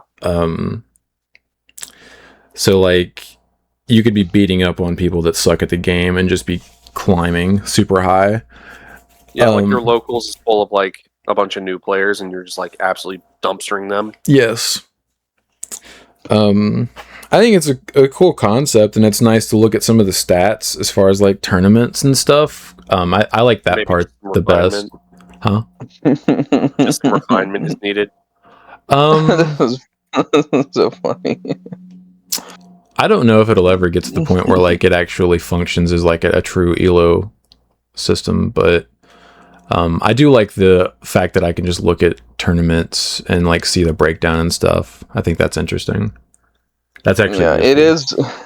It is very funny because I'm looking at it right now, and like the fourth deck right on this is Galactic, and I'm like, okay, let's look at this, and I'm looking at its matchups. It says worst matchup is Royal Knights. There's an 11.5 win rate against it. Out of 26 matches, according to these results, it's 3 wins, 22 losses, and 1 tie. But it's best matchup. Mm-hmm. Which is, I'm like, okay, so this, you're taking like the smallest amount of like results and stuff. It's just the information that it's given. Yeah, its best matchup is Data Squad, Shine Greymon specifically, with 9 wins, 1 loss. And its most faced deck is Medusa, with a 49.1% win rate. So like, I can see like how this would be useful, but it all depends on like who's submitting this stuff. Like, we've got like a bunch of like local stuff here. Like one of the first ones is this guy got 3rd place out of 5 players. He went 1-2. Yeah. You know what I mean? It reminds me of like Digimon Meta, where it's like, oh, this deck got 1st place in a 3-man tournament, and I'm like, oh, okay. I will say, apparently, Galactic with the new emblem, it's supposed to be good. We just don't. It's supposed to be scary. Yeah, the only 2 Galactic players at our locals haven't put it together yet, so we have no idea. Chris being one of them. I guess technically Caleb, but he hasn't built Galactic since the original like BT11 stuff came out. True. Yeah, ranking system I kind of ignore, but I do think it's cool that it has like tournament report stats, mostly for actual like big events. I just like seeing the breakdown of the decks. Yeah. Oreo X1000, thank you for being a channel member. Glad you guys got a kick out of that. Mr. Machine does work better in all honesty. Just said Medusa because it was what he was playing as I typed my comment. Well, now this week it's definitely Mr. Machine because he played in Machine Empire. Yeah. Yep. Benjamin Wiseman, 6567. Chris, don't knock that promo Wormon. He enables end of turn DNA for Valdarm so you don't have to use Varudurumon. Yeah, Chris. Promo Wormon's awesome. Yeah. What a fool. I'm sorry for such a strange interaction that I've never seen before. Yeah. Josh built Chaosmon and he doesn't. Or wait. What deck was the promo Wormon in? Was it the Zephica deck? Maybe. I can't even remember anymore. Oh, the one that let you like go into Valder at the end, or? Yeah, was it the Zephica deck that had the Wormon in it? I only played against it once.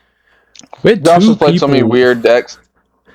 We had 2 people randomly playing the Zephica Valdarm deck a few weeks ago at the same locals. I only played against one of them, and I just OTK'd them, so I was like, whatever your deck does, I don't care. It's literally just a clunkier version of Vortex. Yeah. Yep. I'd rather than play that version than go into Vortex, because Vortex is annoying to deal with. Yeah. Then we have Lulian Jite, or Lulian J8 1268. Flame Hellscythe is literal removal and plays a body.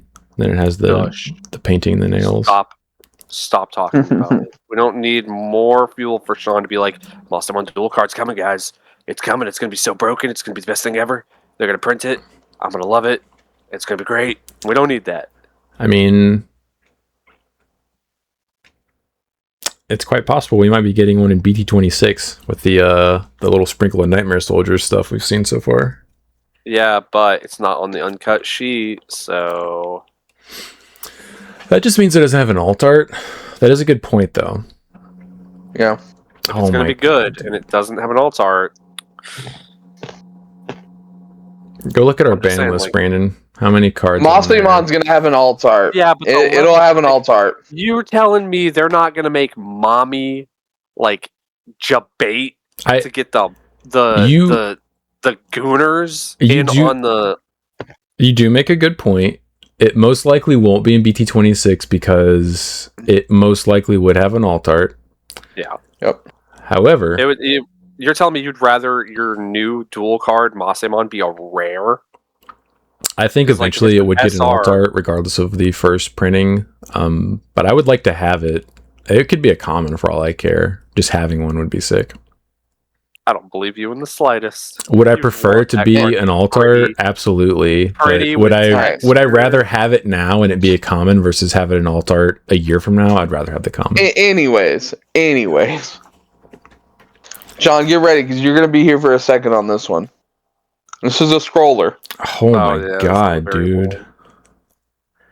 Cool. Wise Intuition H3G. I think you're underestimating TB a bit due to the deck you play. Yes, widespread Digimon immunity does play havoc with the deck, Veggies, but I'm not sure I'd say that's necessarily meta right now, even if it's good. Looking at the stats, small sample size for now, TB has winning matchups versus both Beelstar and Glowing Dawn. Yes, even despite Glowing Dawn running Atratus, which is immune, which are two of the most popular decks in the format right now. In fact, by what little data we have at the moment, TB looks like it might be one of Glowing Dawn's worst matchups. 22% win rate, which is pretty bad. I'm assuming they're looking at Digilabs. If I had to theorize why this might be the case, despite not having too much experience with the matchup myself, it might be because TB just floats too many blockers for Glowing Dawn to connect with the last check that they need to win. Even if TB can't touch the Atratus itself, TB can likely then just swarm around the Atratus and then finish them off with an assembled Susan. Another popular deck, Marsmon, struggles to deal with Kaguyamon. I've personally watched a Marsmon player's hopes and dreams die once they realized that my entire board had blocker, retail, and a whole host of other on deletion, and when would be removed from the battlefield triggers. Even if they tried to punt my Kaguyamon with Callusmon, I could just choose to resolve her bottom deck on deletion first to get around Callusmon's Fortitude, or I could pop Callusmon with Amaterasu on my turn and bottom deck it from their trash before its Fortitude got a chance to resolve. While arguably the weakest of the 3 level 6s, there are also some shenanigans you can pull with the Ryugamon that involve using execute deletion to trigger decode, Semyojin's arrival and Anigual Youth, and evading the deletion trigger to end on 2 level 6s and a level 5 as early as turn 2. The Ryugamon will then be spinning so it can't evade on your opponent's turn, but it does still have barrier and decode and can keep tucking sources, unsuspending, decoding, and evading the execute trigger every turn after that, so long as it stays on the board. He responded to himself, okay. Oh. Yeah, he keeps going. Something I also didn't realize until today, TB does have lingering sun effects, which can prevent a lot of Digimon with immunity from regaining that immunity on the opponent's next turn. Versus Veggies, the cannot spin until end of opponent's turn on Ryugamon's all turns effect is probably TB's only hope of popping Ceres by preventing it from spinning the following turn. However, TB might still just be dead to the OTK before it gets a chance to pop Ceres depending on board state, as it doesn't prevent Ceres from giving other Digimon immunity just itself because it can't suspend. The Ryuga, I'm assuming, is the reason why they can answer the Atratusmon, because they just sun it and it can't trigger its immunity again. Yeah. Listen, it's not that we have said tuberculosis is the best of the 3, right? Yeah, of the 3 decks is definitely the best one. Yeah. I just don't think any of them are like that good. Yeah. I mean, it's a good swarm deck. Yeah, it swarms very, very hard. It's very popular right now because a lot of people just want to play new stuff, I think, is the biggest part of that. But like, it's not a bad deck. And yeah, it has answers to... I was gonna say, just hard loses to a deck that's immune. Yeah, it loses to decks that can gain immunity and then just kill you. Yep. I literally did that to Ben. just last night. Yeah. Yeah, veggies aren't currently meta right now. I don't know why. People just don't want to play them for some reason. It takes too much. It does take a lot. But it's quite possible they will be meta in BT26 because we are getting 2 dual cards, Ceres and Bacchus, and we're also getting that Lalamon. So we'll see. But yeah, I'll build it too, Sean. So me, you, and Will are all playing it, and then we'll all look at each other with our suspended boards and be like, "Go ahead." You go ahead. Oh yeah, his point about stunning the Ceres. I wouldn't care. I've had my stuff stun on my opponent's turn. It doesn't matter. I can't suspend that body. Who cares? Everything else is immune. Your board's dead again. Yep. As somebody who has attempted to stun cards on his board, yeah, I don't think it really matters. Yeah, it doesn't. I'm just like, oh man. They're usually just like, all right, cool. We'll have like 5 more anyway. So yeah. Single stack decks, yeah, that would be annoying, but I'm not a single stack deck. Right. But yeah, I've seen the Ryugamon effect. I played against Ben when he was testing the deck and watched him do that. And I was like, yo, that's super cool, dude. Anyway, here's a Ceres board. And he's like, can you play something else? Please. Please play Please. something. He's like, can you play something else? Because like, I'm not getting any value out of testing versus this. Random Mexican 123, thank you for being a channel member. I agree with that the Shambala decks are probably not topping with this current format. However, just a fun question, since Kunlun got revealed as a secret, what does that card need to do to give that extra push for the decks? Also said Master is going to be level 7 because in its Pendulum V Pets it is treated as a level 7, same reason why Chaostra is a level 7. P.S. I did some digging and found VPET chart about the Pendulum devices. Masty is in the same column as Omni and the other level 7. However, after pressing her sprite, her DNA Evo condition remained to be the same. This leads me to believe that she will be a level 6. Yeah. She's got to be level 6, just like based on like, because she has the DNA between Lady Devimon and Angelomon. Like, I mean, what if they just make it to where you could DNA like that with like Examon? Yeah, I was gonna say it wouldn't be the first time we've had 2 level 5s DNA. That's true. It just like what level 6s would you use in that deck that could be the other alternate? Mastamons. Two Mastamons into Mastamon? I mean, yeah, fair enough. All right, you guys got me. I wouldn't even be upset about that. You're not wrong. You're 100% not wrong. And then like, because it's a level 7, now you can't Evo Ruin Mode on top of it, so yeah. Plus sides. Yeah, that's a plus side. The downside is you're dead because I OTK'd you because I swung with 2 Masties and then DNA'd into another Mastie and killed you. No. That didn't happen. Also, I don't know what the Tamer could do to push those decks. Yeah, we were actually talking about that last night, and I was like, I have no idea. I think it has to be generic enough, obviously, so it could be used by all of them. Yeah. And just thinking about it, like, gain memory, maybe Evo for cheap. I genuinely can't think of anything. It's maybe hard. It lets you play bodies. Yeah, it's hard because, I mean, it could literally just be a repeat of Homeros, where it's starting. Yeah, because do they all have... Do all of them have on plays? Most, if not all. Yeah. They also have when Digivolving. Trigger their effects. Yeah, let you retrigger, because some of them don't get to do anything again. Like some of them are when attacking, in addition to like on play when Digivolving, but some of them are not. Yeah, because I would love to retrigger, like Erlang and stuff like that. And just play out another token and bottom deck stuff or Devo stuff and give stuff more 6,000 DP. I think that's the safest bet. Is it's going to be just like Homie, where you get to redo your effects. It could literally just be a 1-for-1. But then I was, Ben was talking about that to me, and I was like, yeah, but like, you're gonna have to pay 5 memory to put it on the field. Yep. And he was like, there's no AGO to play it for free. Yeah, he's like, I can play it for free, and I was like, with what card?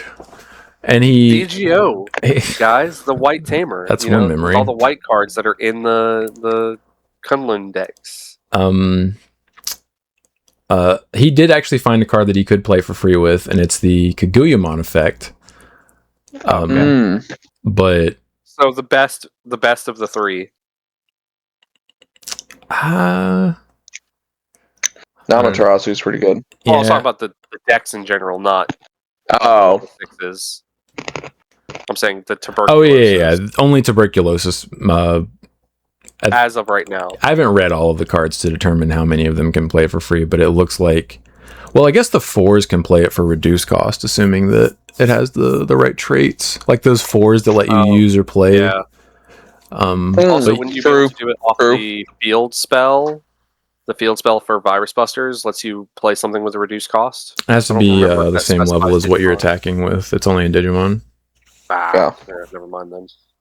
But yeah, you can play it for reduced cost off the level 4s that let you do that, but that's not free like Agumon. And I can't remember if the Kaguya is its on deletion or if it's the when digivolving effect. I think it might be the on deletion, actually, which obviously makes it worse. Let me look at that. I actually want to check. Because I remember thinking, I guess so, whenever he pointed that out and I read it. Alright. I'll be right back again. I'm going to let the dogs back in. Okay.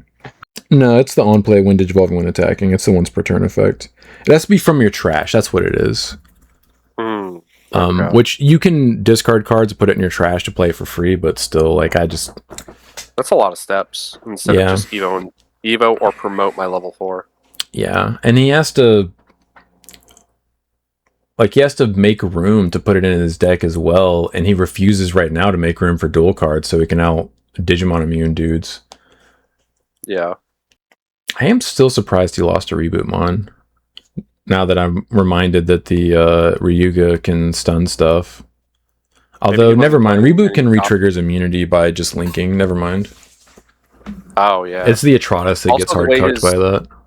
Also, the way his immunity works, it's like for an entire set of turn cycles. True, yeah. He would still be immune on his turn. So, yeah, you're right. There's like multiple reasons why it wouldn't work. Yeah, it just overlaps so perfectly. Yeah, he's very annoying to deal with. Alright. Yeah. We were just explaining how you're so annoying to deal with. Yeah, it's true. Yeah, if a Mastermon level 7 would be the illest. No, I mean, once you pointed that out, you're like, I could just DNA with 2 Mastermons. Like, yeah, fair. I think if it's going to DNA with the 2 5s, I don't think it would give the ability to DNA with 2 6s. I think it would be one or the other. I guarantee it would just be a DNA level 7 that also says you can DNA this card using a Lady Devimon and an Angelwomon. Possible. I'll be proven wrong one way or another, or I'll be proven right one way or another. We'll never know. Or they'll just never print it, and you'll never have it, and no one will be right or wrong. Unfortunately, because you are correct, it would be on the sheet most likely if we were getting it. It probably won't be until the next EX set like I originally thought. So, yep. Oh well, I wasn't expecting it this set anyway. Fargo Wilta, hell yeah. BT26 reveal starting. Yeah, finally. Yeah, about time. Felt like we went like a few weeks without seeing anything new. Justin so 231. Nobody's buying Pokemon cards for playability. It's all collecting for Pokemon. Oh no, Pokemon's got a pretty good scene. They have world championships and stuff like that in actual tournaments. Yeah, I would say a big part of the purchasing of sealed product though is it's either scalpers or collectors. Agreed. He also said, I said this before, but I'll say it again. My favorite part of Digimon Data Squad is when Craniumon and Shine Greymon was fighting, Gallantmon came from behind and knocks down Shine Greymon. Gallantmon said to Craniumon, what was that? How could you be losing to him? You're a disgrace to the Royal Knights. I like that a lot because Gallantmon wasn't saying that out of just the want to troll Craniumon. He did it because he holds the Royal Knights title high, and seeing Craniumon losing made him disappointed. Well, everybody should be disappointed when they watch Craniumon lose because that's all he does. Unfortunately, they did print him in black. Yeah. That's so crazy to me, like thinking back on the first few sets and remembering what his effect said and just being like, and it still sucked. It still sucked. It's like we came up with a new keyword last night. It's gonna get rid of blocker. It's blocker, but you don't have to suspend. It's like a permanent redirect, but like it'd probably be only once per turn. No. So it'd be like it's permanent. It'd be like the cards that they've written you can redirect once per turn, but they turn it into a keyword. Into a keyword, yeah. I think giving his board blanket guard, I think would be good. That'd be pretty cool. Obviously the way to go. Yeah, you would then have to give him the ability to poop out dudes like nobody's business in order to make that like actually decent, viable. Yeah, it has to be like Lord Nightmon, but and then or something like that, like OG Lord Nightmon. Yeah. As I said, I'm very against any non-Seekers getting Mind Link. In the Seeker series, the main villain has his wife's mind linked to a Black Agumon, but the Black Agumon was forced back to the digital world. The wife body is in the human world, but her mind was stuck in a Black Agumon in the digital world. The main villain wanted to tear every part of the digital world just to find his wife's mind. Mind Link is such a big part of Seekers, and I would hate it being generically used. Well, too bad. That's fair. I mean, I want it for other archetypes. Yeah, just let him tuck then. Who cares what it's called? Just let the tamer tuck. Doesn't even have to be called Mind Link. Just like let it. Like you could call it Biomerge if you want it to be more. Yeah, boom. There you go. Yeah, that's actually apparently what did they call it that in the show? They did. Okay. Yeah. Yeah, because remember. Or in like the Bond of Friendship movie, did they merge? No, Matt and Ty were still just out there. Were they? Oh. Being like, yeah, go level 7 guys, you do this. Even though Gabumon does look like a dude in a suit. They both do, yeah. Yeah. Well, Gabumon, like, it straight up looks like a dude wearing like a helmet. Yeah. Whereas with Agumon, that looks like that's his flesh. Yeah. Yeah. I'm picking up what you're putting down. He also said, "What's each of your favorite city in Florida?" The one I'm living in. Hot. Yeah. It's too hot. None of them. Yeah, none of them. Oh, way too hot. Luke Roberts 8473. Frames are expensive and just like fencing, I don't understand why. It's crazy. Like $200 to get something framed like that? That's actually insane. Yeah, that's crazy. Yeah, would be expensive. I'm sure I can find a frame cheaper than that. I haven't looked yet, but I have thought about it. I just haven't actually done it. I mean, he gave you the dimension, so you know. He did. He did. Yep. I need to do that. I'm confident I can find a frame cheaper than $20 to put it in. Oh, absolutely. You go to Walmart and buy one for like that's what I'm thinking. I'm like $10. Yeah. Yeah. And even then if it's not the perfect size, if you get it in there, like set perfectly, you could just have a little bit of a border to where it's more centered. That's what she said. Have to be a perfect fit. Yeah, that's what she said. That's what she said. Hey, yo. Yeah. Justin so also said, I think each big eye was $80, so it's whoever spent more for their deck wins. Yep. Yeah, that Big Eye and Draco Stack were like $80-something. Draco Stack was like $100 when he first came out. Yeah, Draco Stack came out in the set with the Dragon Rollers. Yep, he was the secret. One of the secrets. Yeah, Big Eye was printed a few sets prior, and he didn't start going up until we started getting decks that actually spam level 7s, because... Yeah. Yep. Like, I still remember to this day when me and my buddy Dale, we went to Walmart, and we just he grabbed a 10. It was one of the Dragon Ruler 10s. Brought it home, cracked it open, and he ripped a Draco Sack, dude. We were both absolutely popping off. Such good times. Yep. What a terrible format. I do not have fond memories of that format. He also said, I searched premium DP online and didn't get what I expected.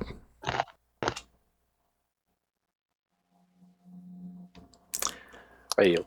Yeah, that's not a keyword in this game. That's just a term we use to refer to DP that lasts until the end of your opponent's turn. I get it. Kids, if you're listening to this, God, I hope there's no children who listen to this podcast. Don't Google that. I mean, Will's a children. You got me there. Oreo X1000 also said, the Proxima cards just need to grab the Patara. Boom, amazing card. They just fuse. Yeah, fair enough.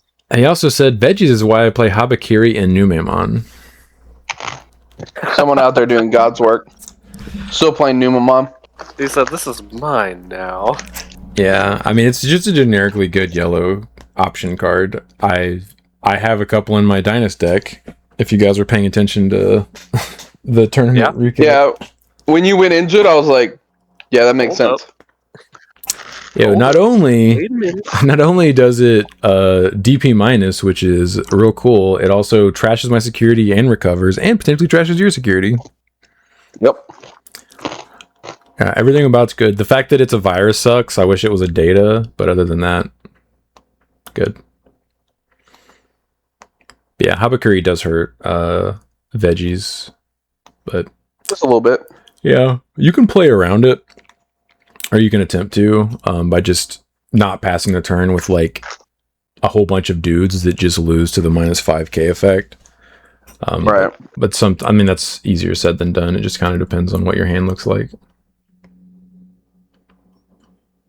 Yeah, I remember I heard you used it against Chris, and you were like, "Oh yeah, your whole board is minus," and he was like, "Wait." Mm-hmm. Yeah, Dynus minus is 6 to the board.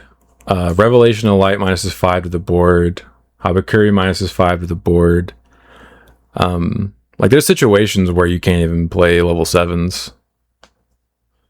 Unfortunately, none of those are premium. Revelation's reverse premium. If there was more ways other than like a ruin mode to give blanket premium minus, this game would be so toxic. I would love it. God. Thank Jesus that ruin is like one of the only consistent ways to give premium DP board like minus. Yeah, one of the other ways is a little convoluted, but if it's not nearly as just Evo's by level 7. Yeah, it's hard play Edamon or Evo into it, whatever. Taunt, blast Evo into Valk. You're minus 5k on your turn.